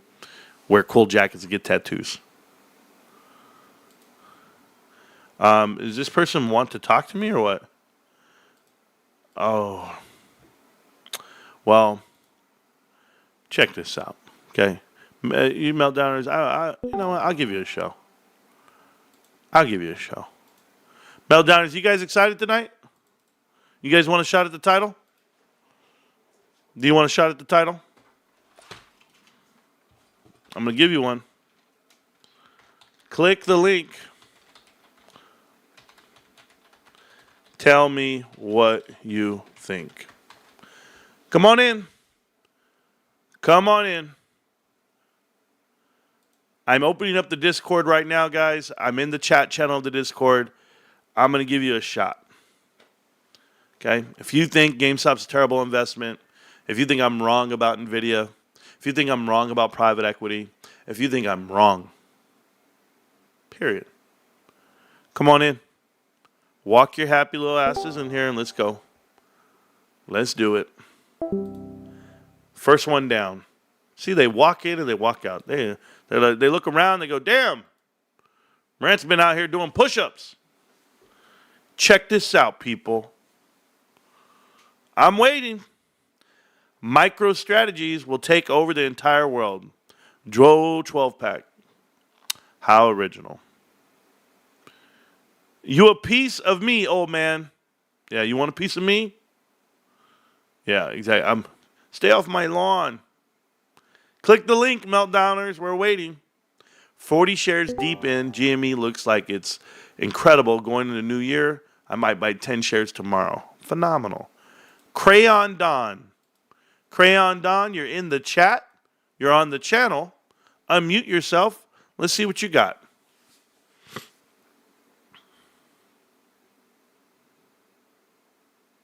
Crayon Don. When you figure out how to use the mute button, bro, I'll still be here, okay? 51 Foz says, Marantz, could you explain taxes on buying and selling stocks? Any tips, please? And thank you, sir. I could not, 57 Foz. I can't explain it. I'll tell you why. Because I don't sell. Is that fair? I don't sell, bro. But I'm going to hire somebody when I do. Ooh. Ooh. Ooh. Ooh. Robert Knott says, you're right about GameStop. I got 3,000 shares. Well, I only have 51, bro. Just like everybody else. This MFer has low T anger issues. Joe 12-pack.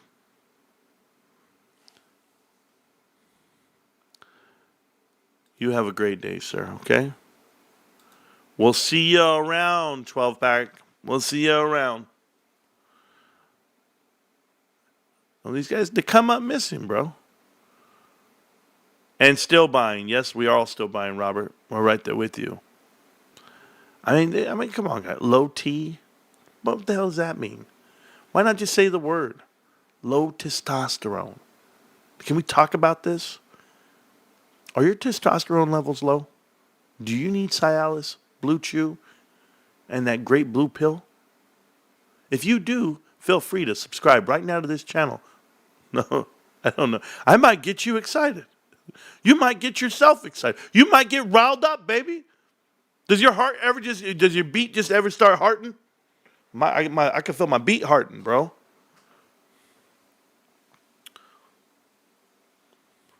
Blue Chew. Hey, bro, you don't know my life. In the chat, in the channel.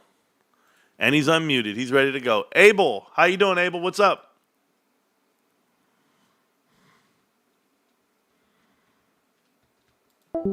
Oh, Abel, get your script ready. Put out the script. Read it right. I'll be here when you're ready.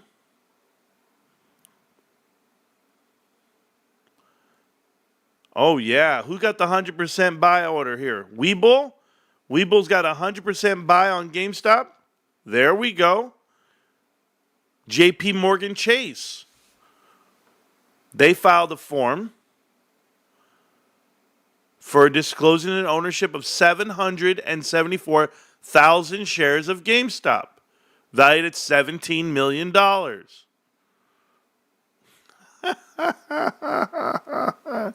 They have increased their percentage of ownership by 48%. JP Morgan Chase is going deep.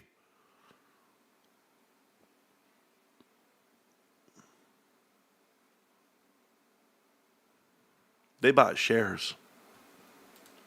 JP Morgan Chase. Everybody's buying them. Freddy's Gym. Thoughts on AMC? You know, I get that once a night, bro. Once a night. You know, I have this theme song. I don't know if you know my theme song. It's I play it before every live stream. And it says, investing into AMC, you might get slapped in the face. Right? And then it says, do your due diligence. Know who the villain is. Don't be a sheep when the shepherd's carnivorous. So come learn, laugh, and maybe you win big. And listen up, y'all. The stock market is rigged.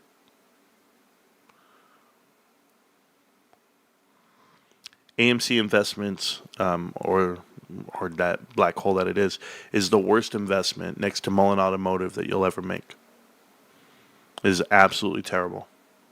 Anyone tell you that they're transitioning or they're pivoting or the industry's booming, they have not seen in the same sector the competing firm.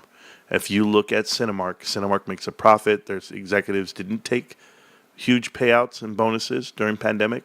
Their executives didn't dilute their float. They didn't dilute their shareholders. AMC invented APE. AMC invested money into HYMC. AMC paid money to Nicole Kidman.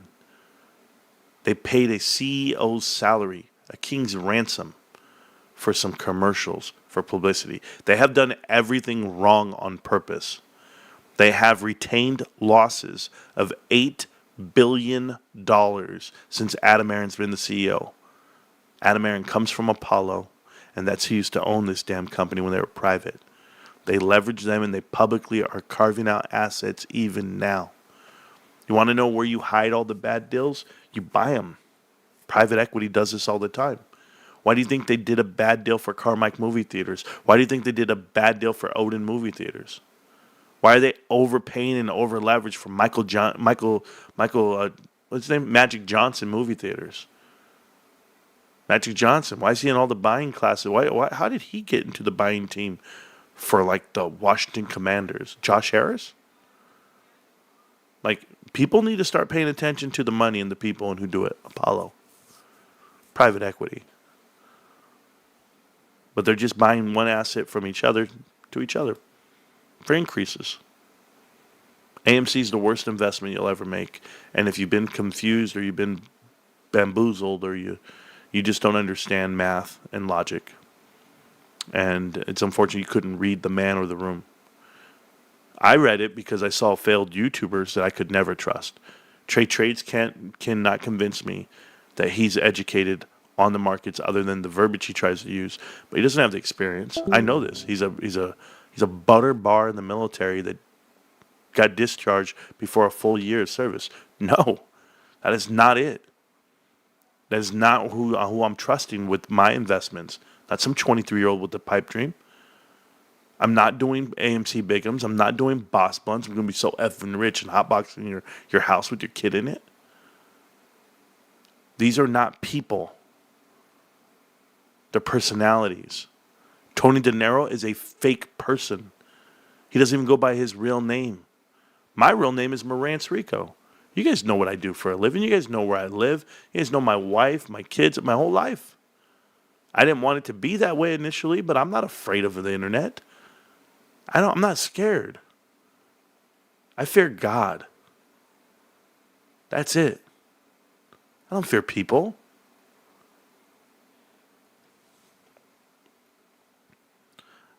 I'm just the realest dude you're ever going to find on the internet. And I can say that. Because I'll tell you everything you want to know. I'll tell you things you don't want to know. They're afraid to be themselves. That's why I can laugh and I can dance and I can sing and I can do my thing. I can do whatever I want to do right here and feel comfortable. I can wear a space helmet. Ooh, man, he's a grown man in his 40s wearing a space helmet, cheering on a stock. He should be so embarrassed. Should I? Should I? I've been with my wife 18 years. We have 5 children. We have an immaculate life. What should I be embarrassed about? I know grown men that paint themselves with war paint every weekend to watch their team lose in a football game. And they're losing. Raider fans. I'm over here winning. Big.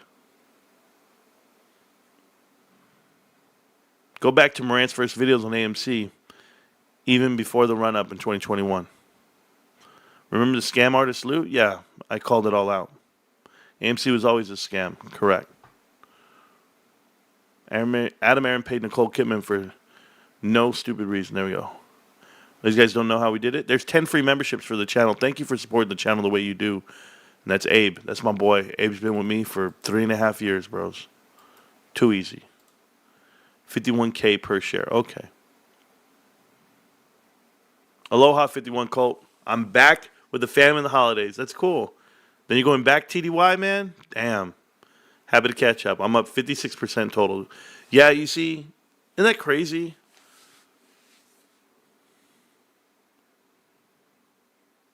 Yeah, every time you look at the box, no pills needed, you get excited. You know, what's crazy is this, that like, you guys are up thousands and thousands of dollars. I know a guy who's up millions on GameStop. Other than Roy and Kitty and Ryan Cohen. I know a guy who's up millions of dollars. And I know guys who are up thousands. I'm one of them. I'm happy to be. Just keep doing what I do.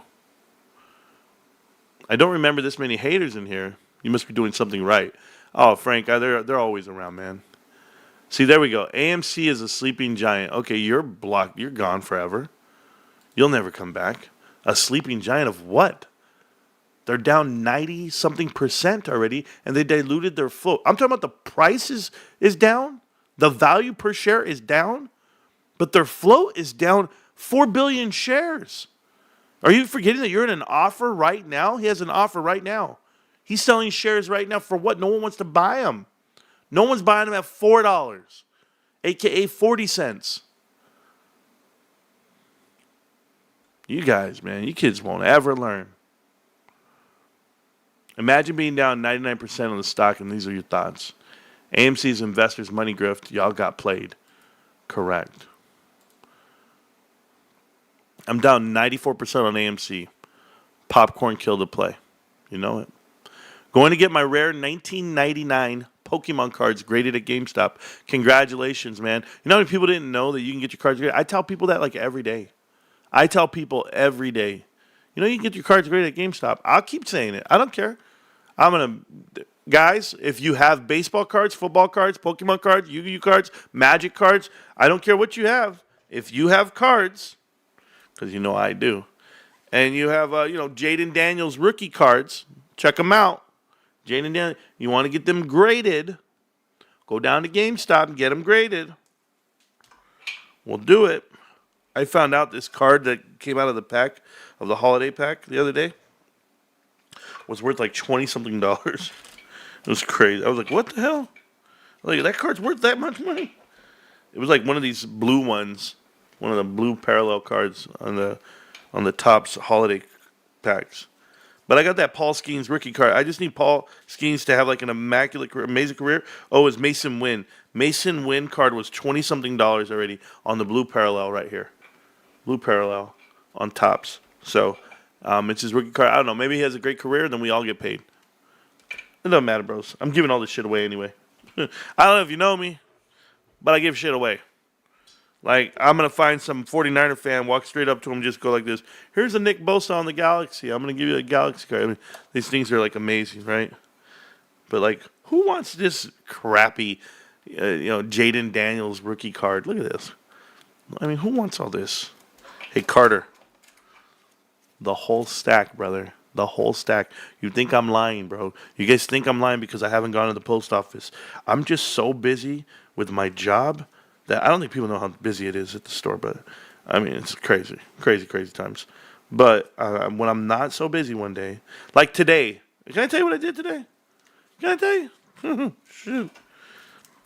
I went to the DMV. I went to the DMV right after work. Not where I want to be, but I went and got a haircut. None of you guys have even announced about my haircut. I'm really hurt, by the way. None of you said, "Oh, Marantz, nice haircut." Like, "Ooh, it looks tight. Like, you look sharp." Like, "Oh, you looking good, boss." None of that shit. Nobody's giving me a compliment. When girls do their hair, they dye it, whatever they do. I don't dye my hair. I have all these white hairs. I have all this stuff. But when girls do their hair, they're like, "I hope he notices." And there you are. Did you do something new to your hair? Oh my God. Huh. There it is. That's all they want. Acknowledgement. Well, I'm in my little bitch mode right now, bros. I want to know. First off, my hair doesn't grow at the top anymore that much. Yeah, I still have all my hair, okay? That's just in the wavies. Even the girl doing my hair today, she was like, "Man, you got good hair on top." I said, "Thank you." I'm not going bald. I'm not Rico Nose. I'm not LeBron. I'm not Houston Wade. I'm not Ape Father. I'm not Tony De Niro. But there I was, looking at myself in the mirror.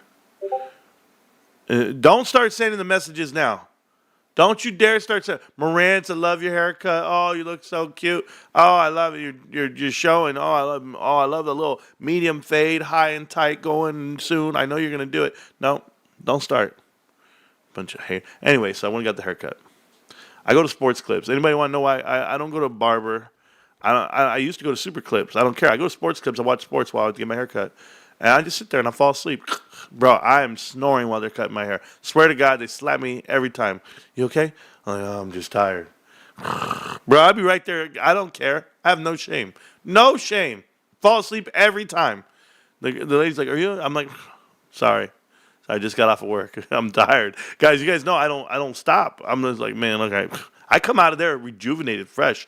The hair's gone. I'm feeling fresh. I can feel it. I can feel the air blowing on the sides of my head. And then I'm like, yeah, I'm up now. It's because I took a damn nap. That's why I'm refreshed. So anyway, after that, I came home and I told my wife, I said, "Hey, I got to go get those tags." I'm buying my daughter her tags for Christmas. That's what I do every year, because I bought the damn car on Christmas. Anyway, I told you guys, don't buy your kids a car for Christmas, because every Christmas those tags are going to be due, bros. And I was in line at the DMV, and these people in front of me, there's three groups of people in front of me. They don't know how to use the damn vending machine to get your tags. It's supposed to be quick and easy. They don't know how to do it, and they only speak Spanish. And I'm just like, man, and there's a Spanish button. And they still don't know what it's telling them. I was like, man, all right. And I walk over and I go, "I'll help you." "Oh, ayúdame. Oh, ayúdame. Sí, okay. Oh, yeah, ayúdame." I'm just like, what are they saying to me, bro? I don't even know the words they're saying. I don't know Spanish. I was right there. Okay, yeah. "¿Es debido? Sí. Well, you got electrónico? What's the email? Okay, cool. Yeah, for your car? Okay, yeah. Renewal. Okay, boom. I don't know what the hell I'm saying, bro. I'm just saying the words that sound like it. Anyway, I got two people to renew. The person in front of me had a brand new Ford something. I don't know what it was. I don't want to know what it is. The tags were $700. What?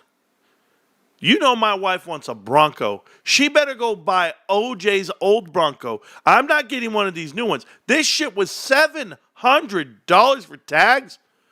I was blown away. And she put a card up. She's like, "Oh, yeah, it's going through." And I'm just like, no. Bitch, if I had to pay $700, let me tell you, I'd have to call the electric company, ask for an extension. I'd have to call my cell phone company, tell them I'll pay them next week. Don't put me on auto bill. I'd have to do a lot of shit just to pay $700 at once.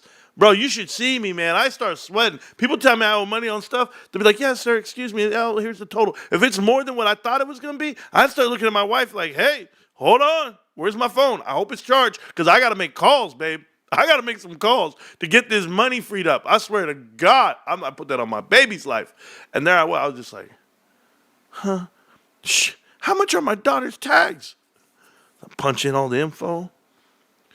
$356. I said, $356? Bro, that's like the car payment. California's ripping me. How is everybody driving a car in Cali? and we're all paying 500. We're all paying 350. No, man. No, sirree, Bob. No.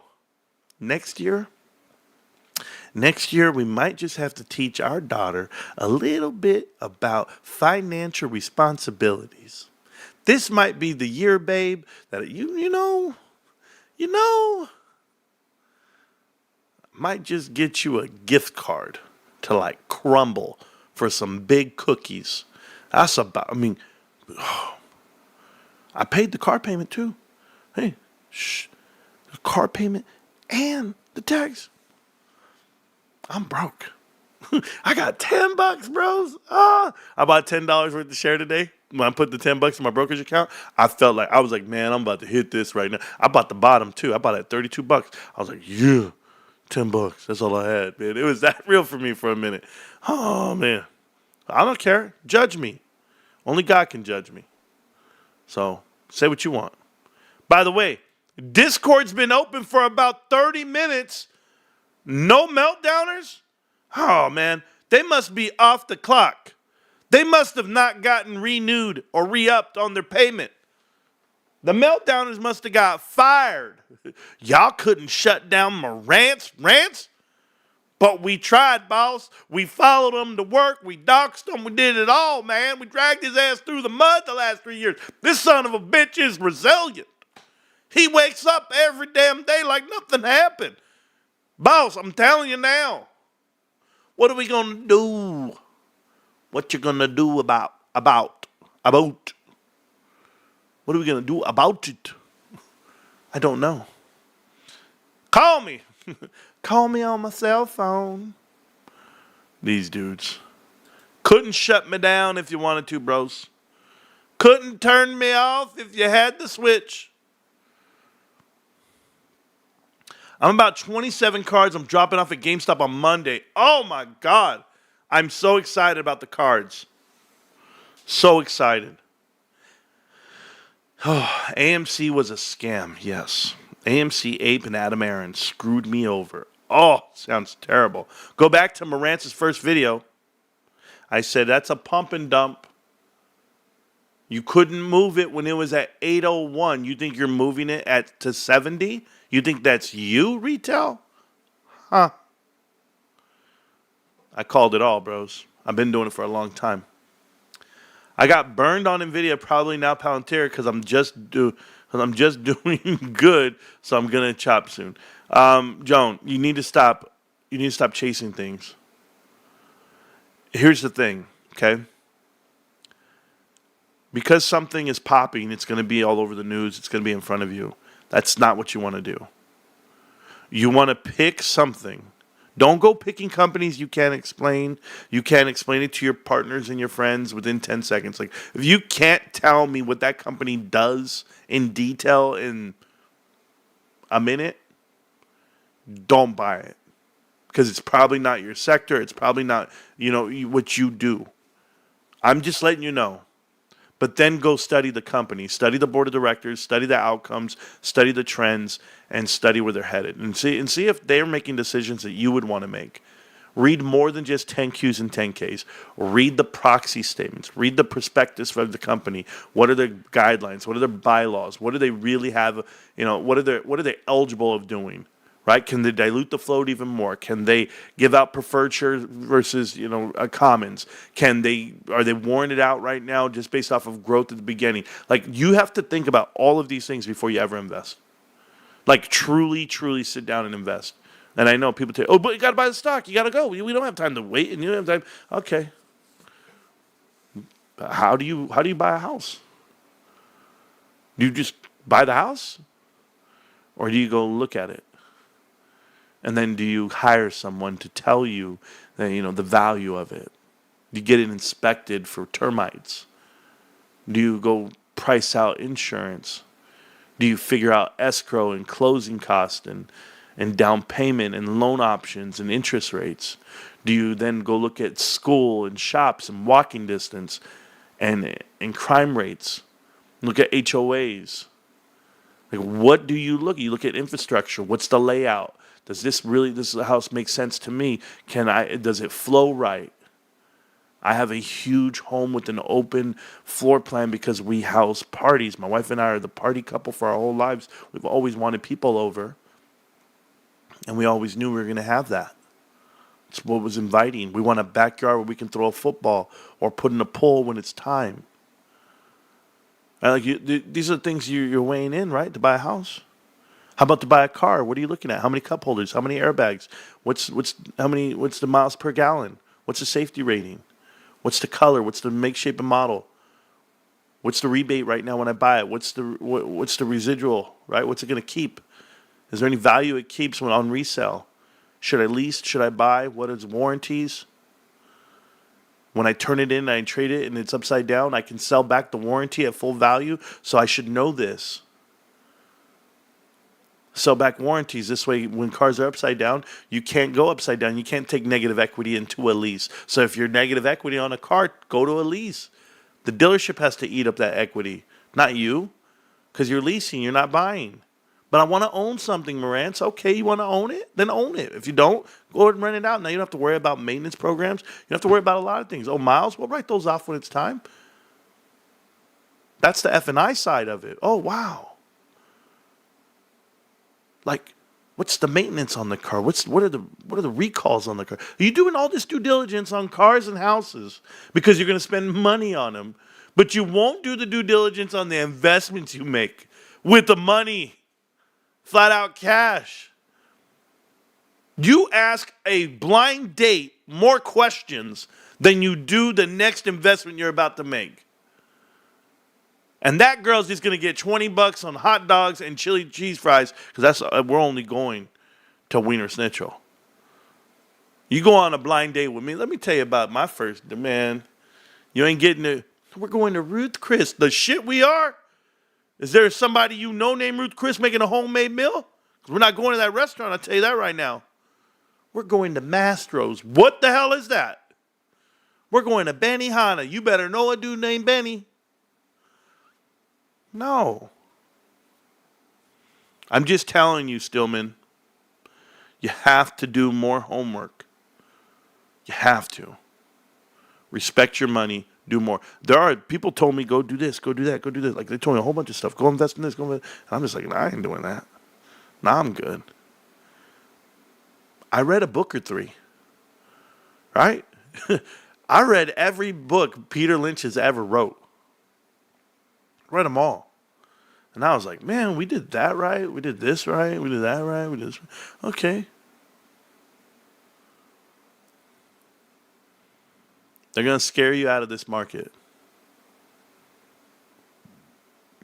Not when you do the homework. Not when you do the homework. I just got a message right now. It says, Marantz, you nice haircut. Stop. Hey, when I say stop, I put a CH in it. Stop. When I hear people stop. Yeah, stop, eh? Yeah. No strings on me. 2 boats in a helicopter, Marantz. I try. Wake up, people. Jay's here. Who's here in the chat? Who's sending me messages? Oh, these dudes walk in, bro, and they walk out. Click on the link. Tell me what you think. You stink. Everything Marantz says is 1,000%.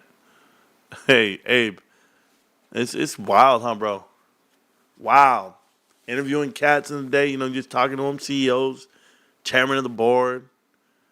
Everybody knows I have an interview set up for the 6th of January.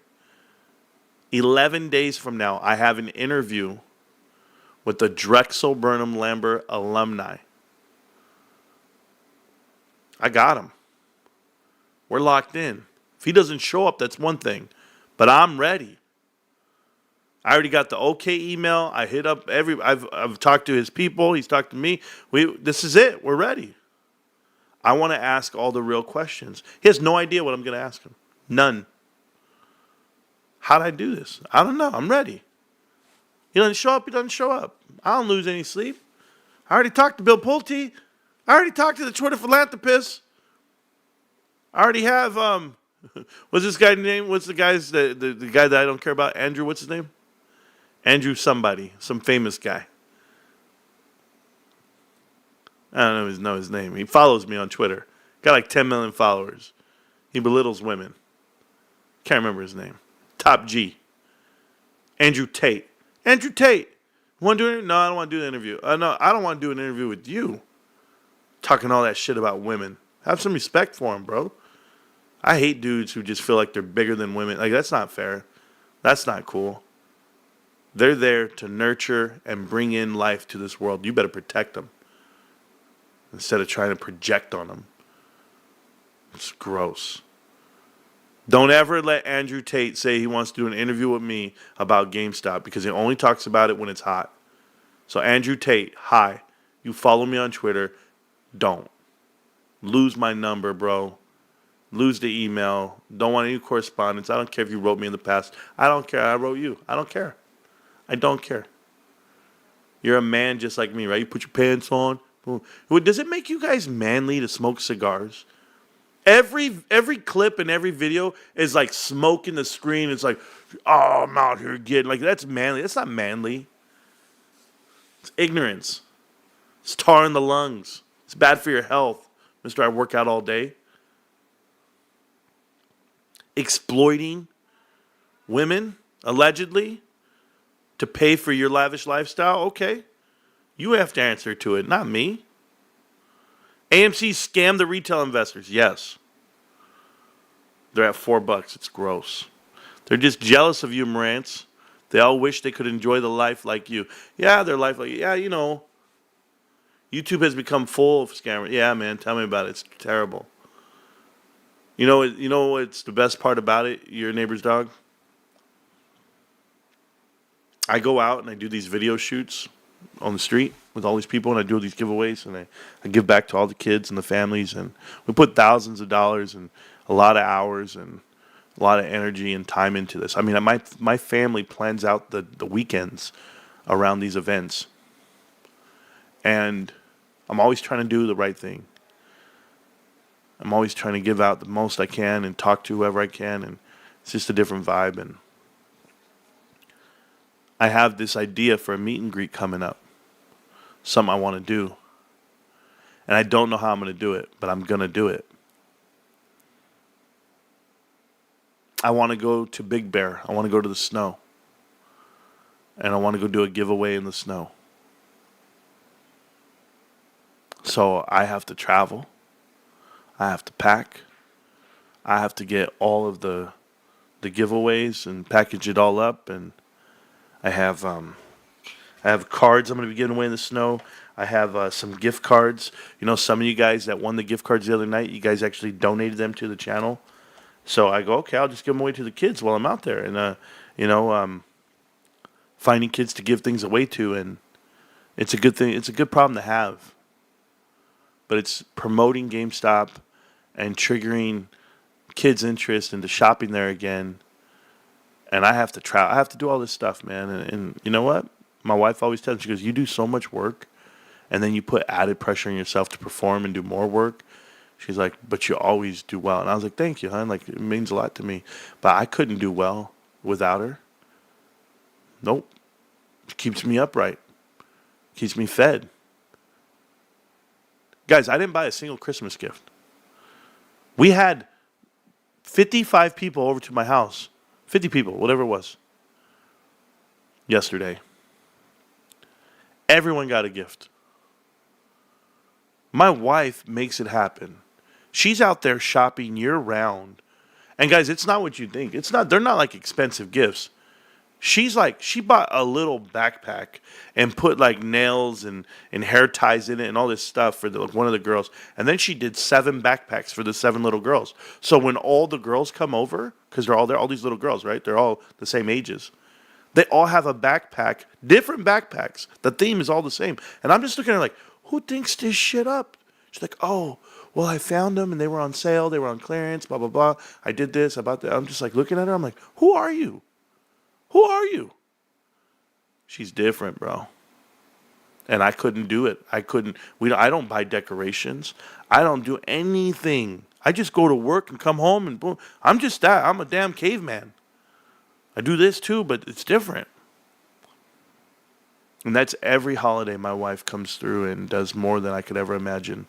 And it's stressful for me. But think about it. She's doing all that shit yesterday, decorating the house, cooking tamales.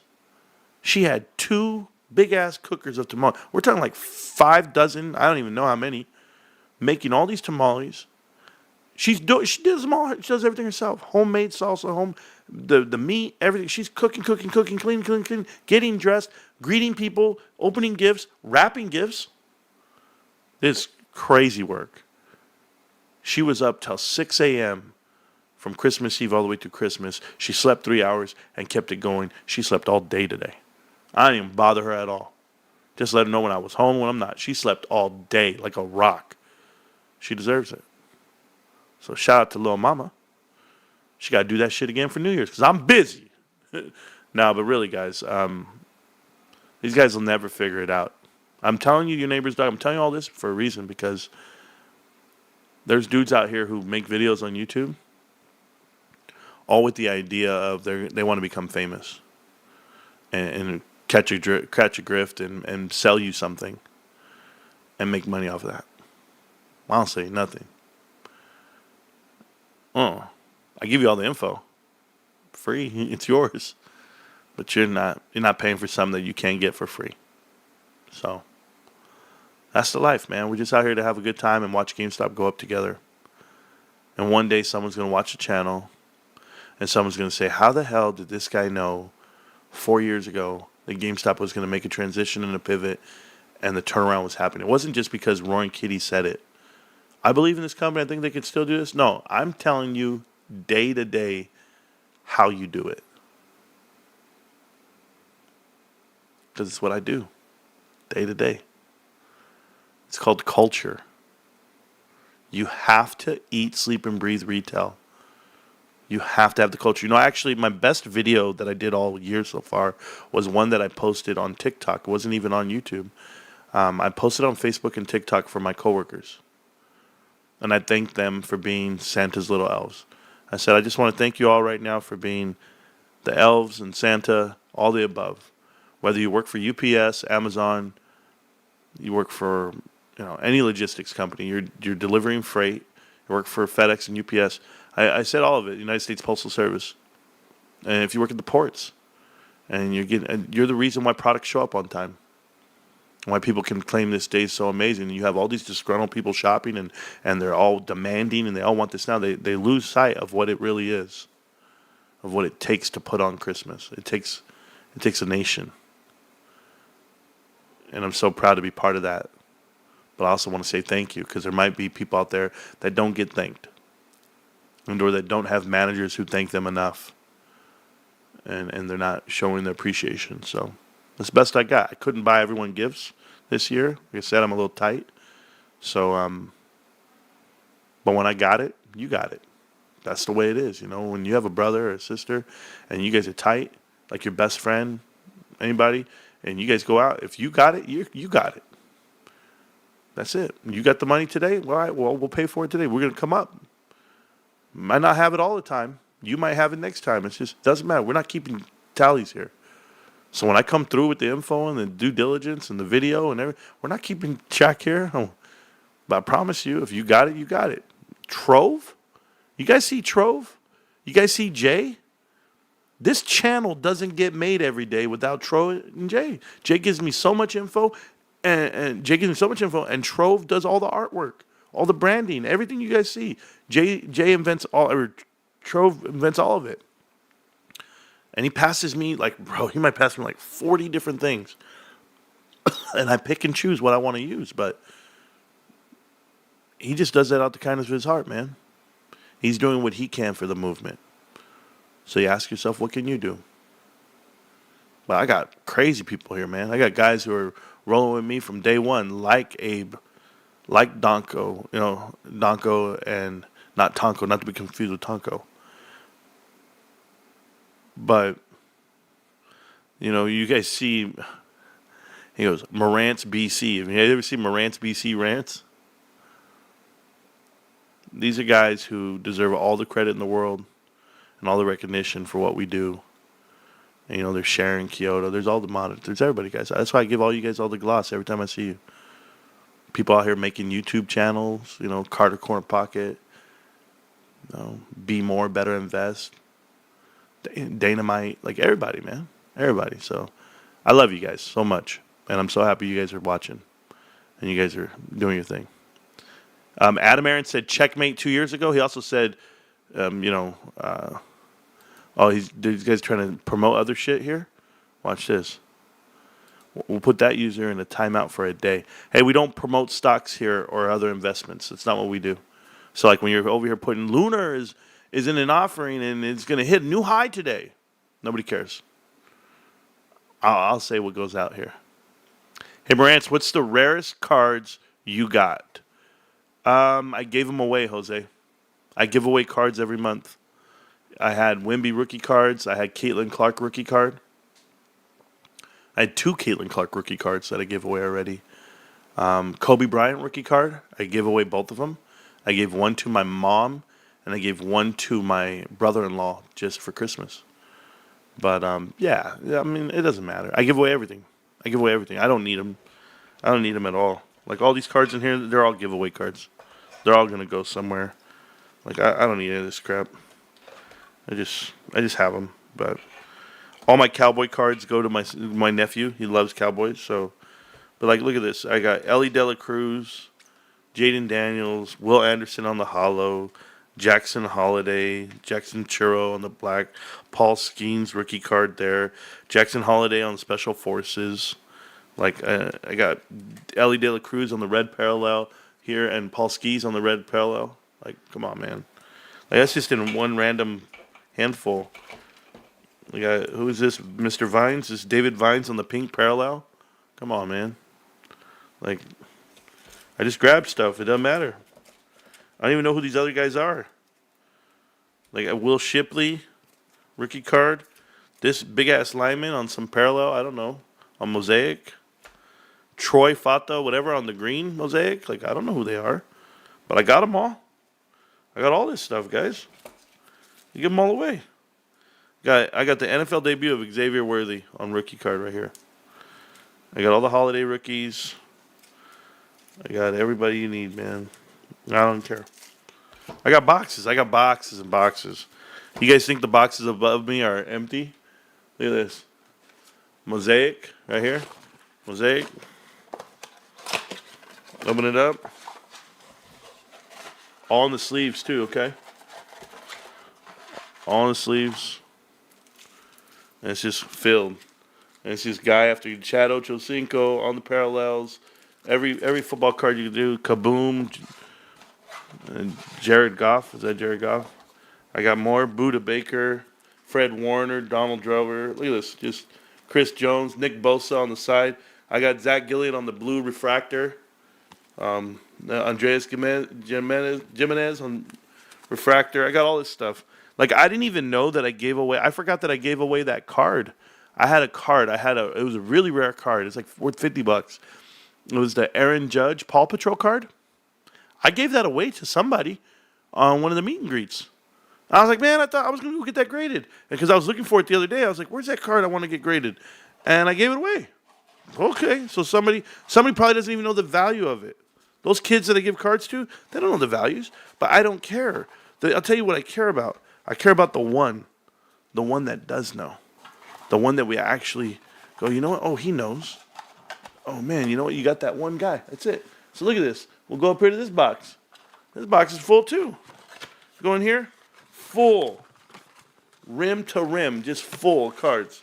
Just boom. You know what I'm going to do with all these cards? I'm giving them all away. You guys think I'm joking. On my next meet and greet, we're giving them all away. But I got this thing on White Elephant.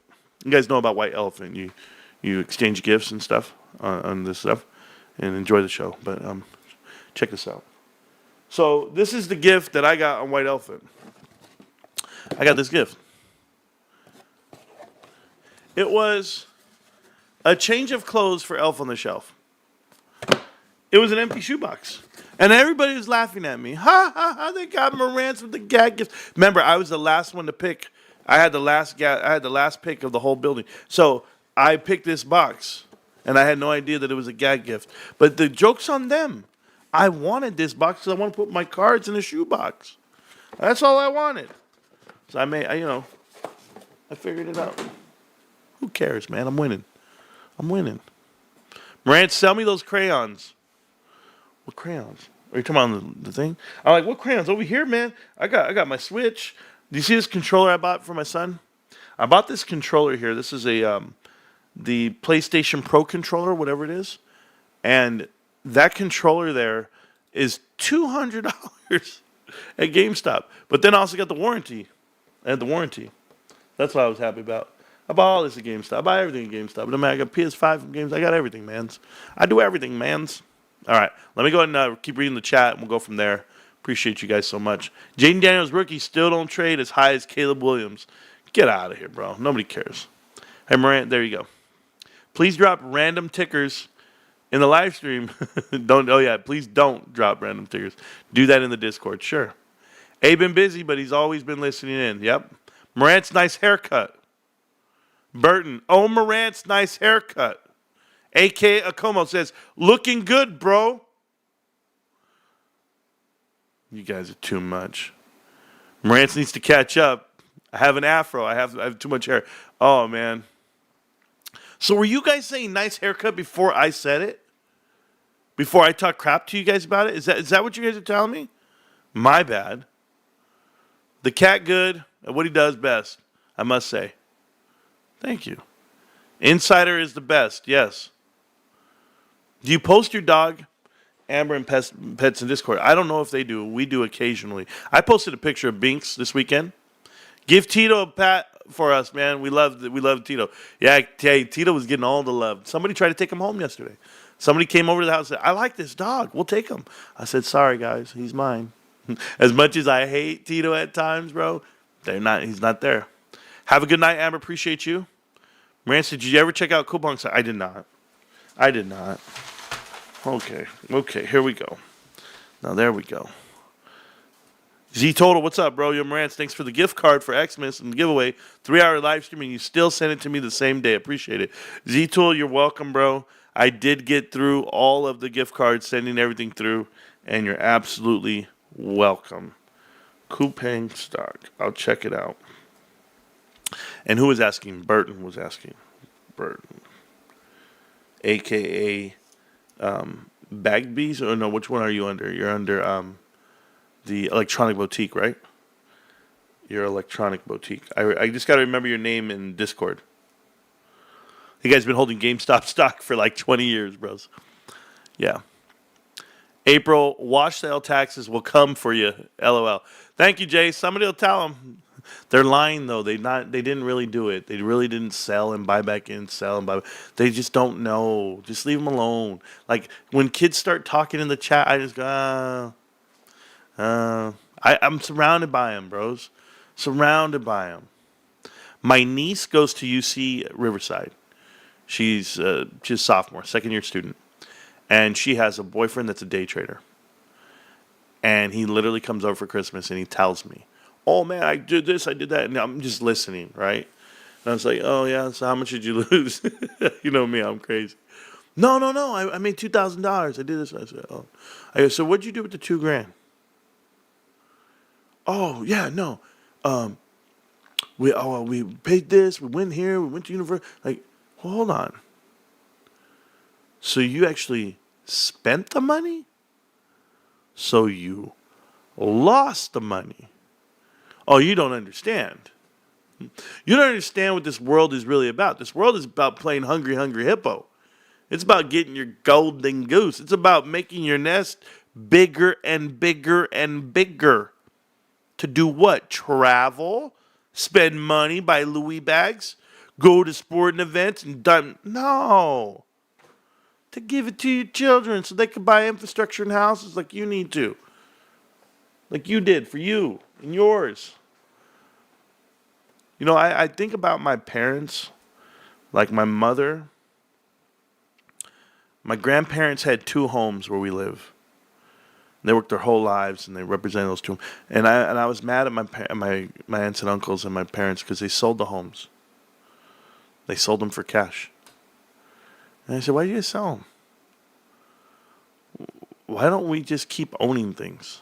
Just keep going.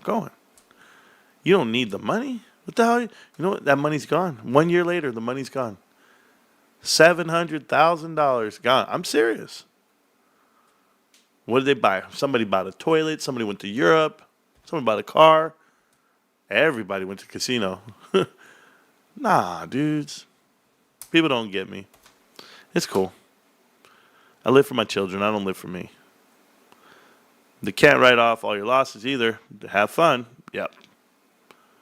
I'm still here till the end, cooking and listening. Good job. If you're looking to write off losses, well, what do you think they just said? They're about to lose all the money. They're about to lose off everything, the dude. You don't think so? These guys are buying AMC. You'll find out. One box makes another box, which makes another box. Turns out another box, the next box makes another box. GME price action. Pretty resilient. They will learn the hard way. I agree. Oh, I already read all that chat. Good. You know what? I'm skipping to the end, guys. I got things to do. I've been live for 2.5 hours. Do I got to pay tax if I trade my IRA? I don't know, bro. I'm not an accountant. I just, I pay somebody. Hey, Marantz, GameStop has a good footprint in Metro Detroit. Cool. Who wants to live in Metro Detroit? Eminem moved out of there. Who else is in Detroit? Bro, that's the worst city in America. All right, I caught up, bro. I got to go eat. I'm hungry. I want to do things. How does GameStop need to stay 40? How long do they need to stay above 40 before the S&P 500? Caesar, I don't know. I know they have to get voted in. I know they have to look. You have to be killing it for a while. And other companies have to fall out and you get in and they can do about 2 or 3 a quarter. So let's just get there first. All right, I'm not going to pace and worry about it too much. It's too easy to pick them once you see a company that has the market cap they have, they can hold that value, and they make a profit. That's what it comes down to. They make a profit, they hold the value, and then it's like, yo, got to put them in. You can't have them just tearing up the med caps, and they're carrying. I mean, these dudes are massive. They're massive. You want to own a piece of that company. So they'll get in. Anyway, I'm very excited, guys. If you guys need help with anything, if you guys have questions, get at me. The people that frequent this channel are great because your audience is a reflection of you, Marantz. American, I appreciate that, bro. Marantz, how upset do you think meltdowners are? Jimmy is up and to the right. They're so upset they scream in their pillows at night. That's what they're doing. They don't know what to do. 5 free memberships from Kid Caribou. Kid Caribou, appreciate you, bro. I really do. Thank you, man. Kid Caribou's my man. And sick of these clown pushers up in the 40 cents. Absolutely. Crazy to talk about. We'll be rewatching these in the future because of what's about to happen. Ken Tippett, I hear you, bro.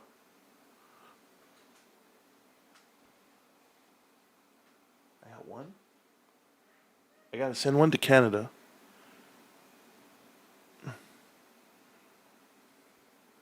I got another one somewhere. I gotta send gifts off. You just reminded me I gotta send gifts off. So I gotta send some gifts off to you guys. I owe some stuff to people. So we've never not sent stuff off, so I'll figure it out. And Carter's Corner Pocket, I'm still trying to send you cards, bro. As we go. All right, I gotta get going. I sit through TurboTax commercials for Marantz Rantz haircuts. There you go. Hey guys, appreciate you guys. I love you guys. Just remember, GameStop looks great. Here's the chart one last time. It's up and to the right. It's moving, and it's going to stay way up above the 50-day moving average. You have your support here at the 200-day moving average, and it doesn't matter. It doesn't matter because that's on the 1-hour chart. On the daily chart, look at this bad boy. All the way down to 22, all the way at $26. It's pushing way out. You're playing in the box, guys. Thank you, Roaring Kitty. We knew this is the box we're talking about. GameStop, can't stop, won't stop, GameStop. Millionaires, you're at $33 a share. What are they going to do? Let's find out. I'll see you around tomorrow. Yeah? I got to play a song on my way out. You know I play a song on my way out. I want to play something I like. Well, let's wake myself up because I'm going to go out there and have a good night with the wife. Love you guys so much for everything, guys. GameStop, can't stop, won't stop. GameStop. Ooh, I know what I want to listen to because, every now and then I want to hear this song like once a month. All right. Love you guys. Peace. Are you in the chat?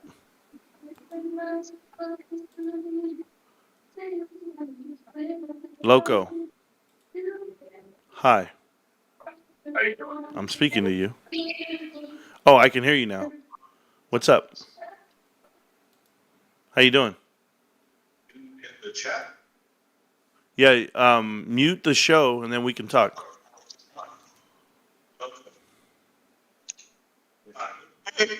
Hey. Hey, how you doing? Yeah. So let me ask you a question. I'm doing good. How about you? I'm outstanding. How can I help you? The show. Okay, can you hear me? Yeah, is it me, Joe Loco? Yeah, me, Joe Loco. Me, Joe Loco. Nice to meet you. What's going on? So I was just on the live just a minute ago listening to you, and I was asking you some questions.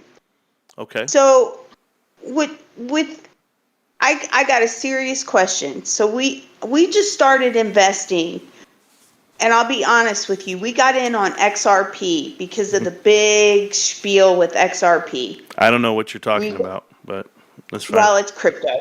Yeah, it's crypto. No, I'm aware of what it Anyway. is, but I'm saying I don't know what spiel you're talking about. Well, whenever the bull run started. Yeah, I'm not familiar. Okay, well, so anyway, ignore the XRP. I'm new to trading. We're new. Like me and my husband, I'm sitting here on the couch looking at my husband now so he can hear you. And Perfect. we are desperate to figure out some sort of a training thing. And that's why I asked you on the show, I asked you about NVIDIA and Sure. Palantir. And I did the homework on both of those companies. And they said that they were great, strong companies. So I don't. got- Here's my thing. Hold on. I try not to get ahead of myself here. Well, I'm going to let you talk. I'm going to let you do your thing, and then we'll talk about it after. Go ahead. Keep going. You heard NVIDIA and Palantir. Oh, but you said you lost, right? Is that what you said? You said you got into them and then you lost. Yeah, so, Okay. everybody's pumping NVIDIA. Sure. And I'm invested into NVIDIA, and I'm watching it every day religiously. And you know what, like December 16th or 17th, all of a sudden the son of a bit, it starts shooting down. And I'm Sure. like, what the hell's going on? Okay. And everybody was saying that NVIDIA was overpriced, overbought. It was getting too big, and they were going to have to reevaluate it. And no sooner than that, the price just starts falling, and I'm starting to take a loss on it. So I had to get out of it.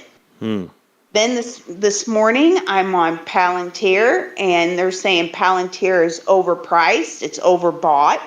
It's too big for its britches. It's had too much growth, and yet they're sitting on government contracts this in 2025 that are just supposed to, propel the company. It's supposed to do great things in 2025, but I guarantee you me in the next couple of days, they did the same thing to NVIDIA. They said it was a great company. It was going to go places. They dropped it. I had to get out of it because it was almost at my buy-in price because I bought in too late. Now Palantir, I bought in a little earlier and I got in on it, but now just today they released a thing saying it's overbought. They're going to start chopping it down. Why Okay. do they take a perfectly good stock and tear it down? That's my only question. Okay. If it's a great company, it's got great earnings, it's doing the quarterlies. I mean, Yeah. I do the homework, man. I investigate thoroughly. Well, let's talk. It's like there's. Go Hey, ahead. do me a favor. And your husband's there. You're there. Yeah. My name's Marantz. I'm not going to disrespect you in any which way, shape, or form. I'm going to answer every question you have. But I want to do some real soul searching right now. Okay? Do not hang Okay. up the phone.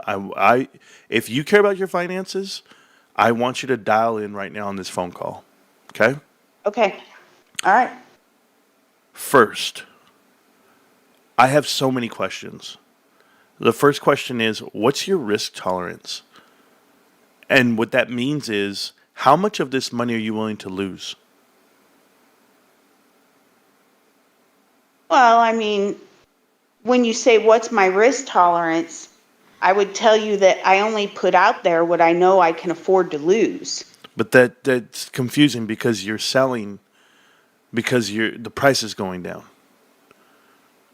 You see, if I'm willing to buy something that I've done my homework on, that the world said is a good buy, I did my own due diligence, which you've claimed you've done. I found a price. Nowhere in there is it say, I'm out of here because the price comes down.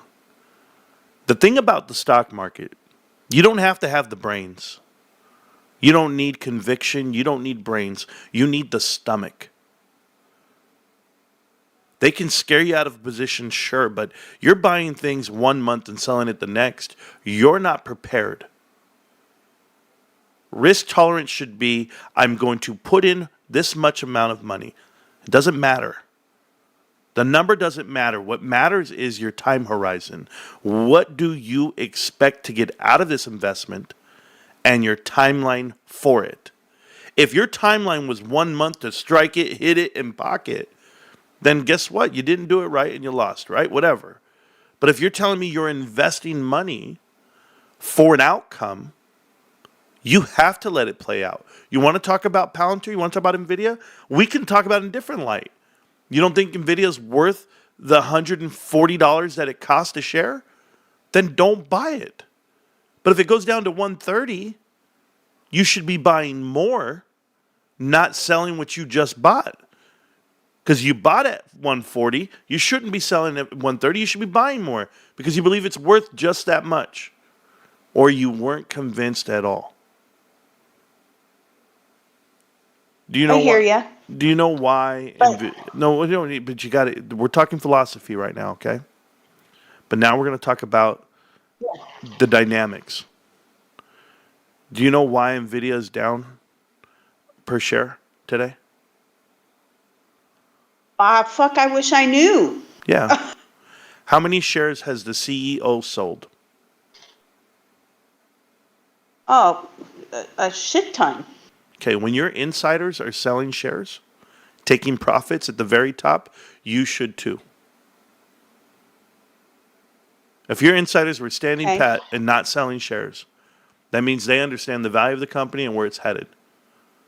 But there's a lot of intricate details at NVIDIA, and we'll talk about Palantir in a minute, but let's talk about NVIDIA first. A lot of intricate details at NVIDIA that would tell you you should never touch it. First is this. They have an accounting practice called mark to market. That means they count revenues before they ever receive them. For a contract signed, no matter the amount of years that it's signed for, they front load the full value of that contract on their balance sheet. That means these massive growth numbers you see, where valuations are through the roof and there's growth quarter to quarter, they're the darlings of the stock market. Those are not true values. From 1 year to the next, they will stop showing these inflated numbers because people will stop investing into them. Right now, they're the darling this year because every single company's invested into them. All the Mag 7 is invested into each other. But that's propping up this market, this false market. But if you don't think NVIDIA is in trouble, their third largest customer is Supermicro Computers. You need to go look at Supermicro Computers and see that they're not NASDAQ compliant, that they not have filed a 10K or a 10Q this last 6 months. And they're under review because their auditor quit on them. They don't have a financial auditor right now. That means they're doing something fraudulent. That's it. It's that simple. When your third largest customer is doing that, you have an issue. And when they only have 3 customers that make up 50% of their accounts receivable for the last quarter, you have an issue. That's NVIDIA, the number 1 company in the world that people are looking at. When you have these doubts about the business fundamentally, you should not be invested. You should be on the sidelines, like Warren Buffett right now, like Roaring Kitty, or like, I wouldn't say Roaring Kitty, like Ryan Cohen with $5 billion at GameStop. So do you understand that part? Absolutely. Yeah. Okay, so that's NVIDIA. NVIDIA's a heartache away, and it's too heavy. Yes, it is overinflated. Yes, it is overbought to this point. But it could still go up. But what's your risk, right? Like the fluctuations in the Right. market should never get you out of an investment. You should invest past macro trends, right? The Fed lowers rates, boom, certain securities start blowing up and start selling off. That doesn't matter. That should not matter. The fundamentals of your investment have not changed. The value of the stock has changed. The price of the stock has changed. But the price of a stock is just an agreement between two parties. It's what I agree you will pay for it and what I'll sell it for. That's it. So if I don't agree to the price I see, I'm not selling at that price. Will it ever go back up? Chances are yes. But right now, you're in a top-heavy market. It's a market where you have more decliners than advancers. It's called market breadth. Okay. So you have to learn all of these indicators on how to value your investments. But you're buying inflated investments. You're buying an investment that trades at 2% book. Like literally 2% of a share is book. That means $4 in this case. $3 book on NVIDIA. So you're paying the other $137 a share out of your pocket. There's no book value. There's no shareholder equity for you. It's a float of 26 billion shares. Am I right on the number? Somebody has to tell me if I'm right on that. Let me look really quick. Hold on. I don't want to just say it. 23 billion. I apologize. So 24.49 billion shares outstanding. You're buying into an infinite float. You know what fluctuates? The whole market fluctuates. It is the market. You're buying it. So yeah, I would be very leery when headlines are pushed out in front of you, right? Like you said something. You said they said it was a good investment. Who the hell is they, right? And I'm sorry for speaking so loosely, but I'm saying it. Who is No, they? you're fine. Be completely open. Watch this. No one should tell you, or you shouldn't read it somewhere, that that's a good investment. If you can't evaluate the individual security yourself, you shouldn't be in it. If you don't think it's a good investment, or if you think it's a good investment, it should be coming from you, not someone else.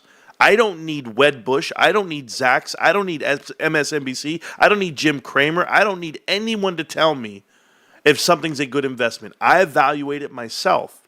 How did I get to this level? I educated myself. I buried myself into every single security I could find. I trial and error, right? They call it tuition. You got to pay to play. Right now, your tuition is NVIDIA and Palantir. And I'm telling you right now, Palantir is not a bad stock. It might go down in price coming up right now because it's reaching caps right now. It just got into the S&P 500. How the hell is that a bad stock? It's going to run. Every ETF has to get rebalanced. They all have to trade off of it. The market caps went from, $30 a share all the way to $80 a share. Those are huge market swings. People have to buy more shares. It's rinse and repeat. They have good contracts coming. It's a well-run machine. All Stafford grads. These are great. It's a great team. Great concept with great contracts, like you said, right? But it's not something you run away from. It's just something you probably got into too late. Because you want to buy the companies that are not in the S&P 500. You want to buy companies in the S&P 500? Go buy the ETF SPY. Go buy the damn S&P. Buy the whole thing. And get dividends and call it a day and let it increase with the market as it goes. 20% increases the last 2 years. There, you made your money. You're beating out your 401k. You're okay. You're trading the index. You really want to make money? You really want to invest the right way? Evaluate companies not in the S&P 500. Find companies that want to get into S&P because you want to go along for the ride. You want to see that ride from $4 a share all the way to $10 to $20 to $200 to $500, depending on market caps. But you want to see it run, and you want to be a part of that run. Gotten in that early. That's it. So what are we talking? Yeah. We talk about GameStop tonight. This is what we talk about every night for the last 4 years. It's not in the S&P 500. I've been with GameStop since it was in the small. It was in the small caps. It was in the Russell 2000, Russell 1000. Then it walked into the mid cap 400. Now it's on its way to the S&P 500, and it'll get there. but I'm still holding 4 years later, buying it every day, $10 a day, $20 a day, whatever I can afford. I don't care if the price goes up. So if it goes up or down, does not matter. It goes down, perfect. I buy more because I'm completely dialed in on the fundamentals of that company. I have a platform on all social media where I have so many people giving me info and people telling me I'm wrong. People walking into here and saying, you're this, you're that, you're wrong. No, I'm not. But I don't need you to tell me because I did my own homework. But ask yourself, what's your risk tolerance? Everything. I can lose it all. I don't care. It's my lunch money. Okay, what's your time horizon? When do you want this investment? Never. Because you know what makes me never lose? Why I never have the feeling that I'm losing or it's down and I don't get my stomach growling and I don't look and go, oh my God, what the hell's happening? Because my time horizon is eternity. Therefore, whatever happens to the stock, I'm in it no matter what. It's like marriage for me. I made a vow. But no, you can't do that with investments. No, I can. I can, and I'm doing it because I understand it. That's the difference here. So I very much lack the conviction that you have. I agree. I agree. Yeah. Yeah. Let me tell you something. Because Well, go I ahead. literally went out, dude. Like every day I get up, I'm sick to my stomach. Every Yep. day my palms are sweating. And you're looking at I'm the charts. I'm looking at the chart. I'm having complete full-on panic attacks. I'm texting my husband while he's at work. I'm like, I'm selling this. I'm selling that. I'm selling this because it's going down. It's going down. It's just been a freaking joke, man, for the last 2 months. Do me a favor. I don't even know how much you've put in, and I don't care. Just take $20 a day, every trading day, and buy something that you love. Like I love GameStop. So I buy GameStop $20 a day on average for the last 4 years. Legit, I show my buy orders, I show everything. $20 a day. I don't care the price.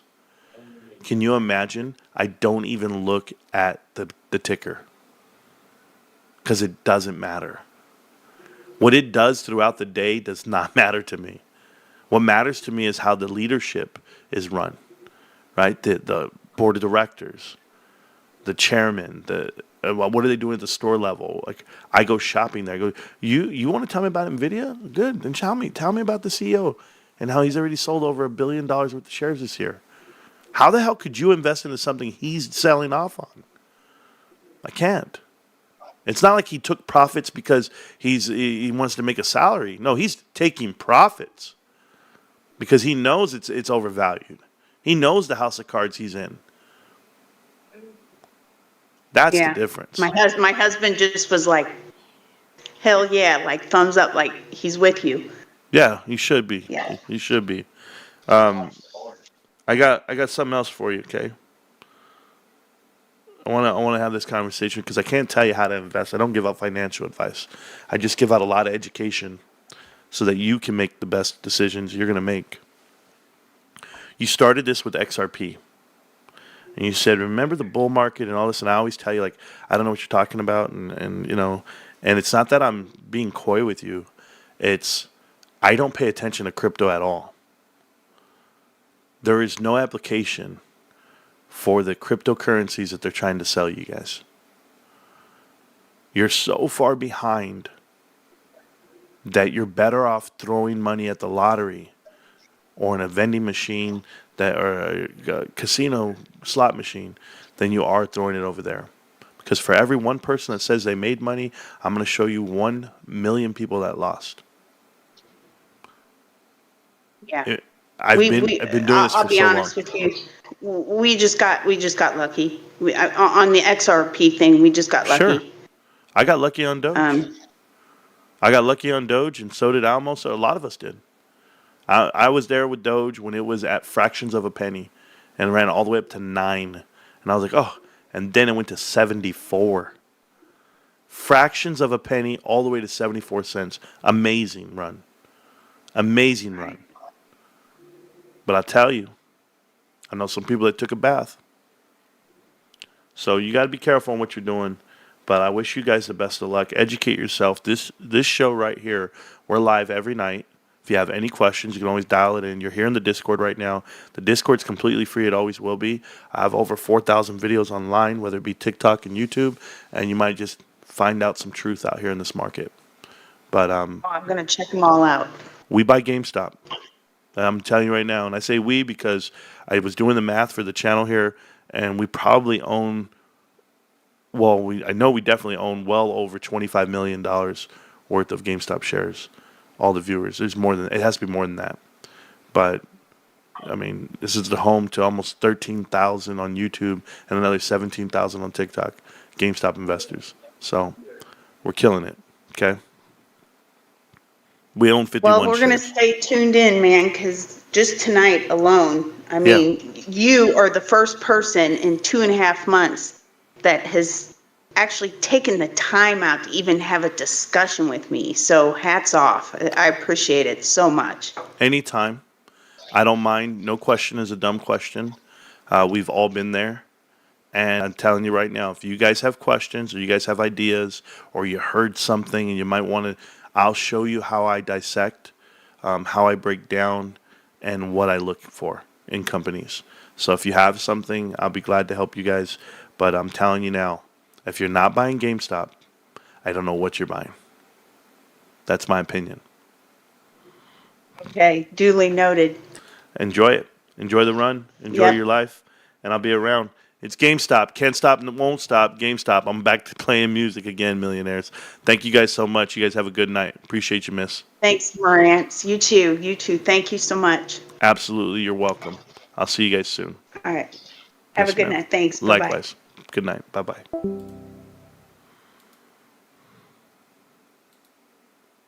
Oh, that was fun.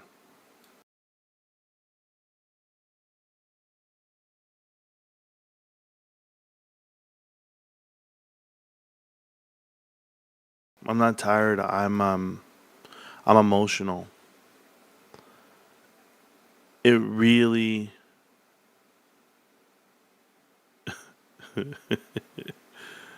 it really hurts. It hurts to know that there's couples like that right now that we just talked to, the young lady and her husband, and it hurts to know that there's been people out there that get manipulated. Like, I've always asked myself, like, why do they sensationalize investments, or like who's listening to these articles and these channels where people are pumping misinformation, and they just do it to sensationalize things, and then they want to trap you, they want to get you in, and then like to hear the fear in her heart, the anxiety, like it affects me. It does, because I feel like this channel is a safe place and everyone should be here. Everyone should be here. Because if you were, then you would have gotten just a taste of the education, of the approach. You can take a Peter Lynch book and implement it into your life and project it. And that's the show. You don't have to read the books. You don't have to visit the seminars. You don't have to pay for the education. So that's why I get the way I am. Herbert Garcia, thanks, man. Appreciate it. If you guys have friends or family that need help, let them watch that clip right there. I'm going to have to clip that part with the young lady so that people understand how this works. I love you guys. Make great choices. Good night. Peace.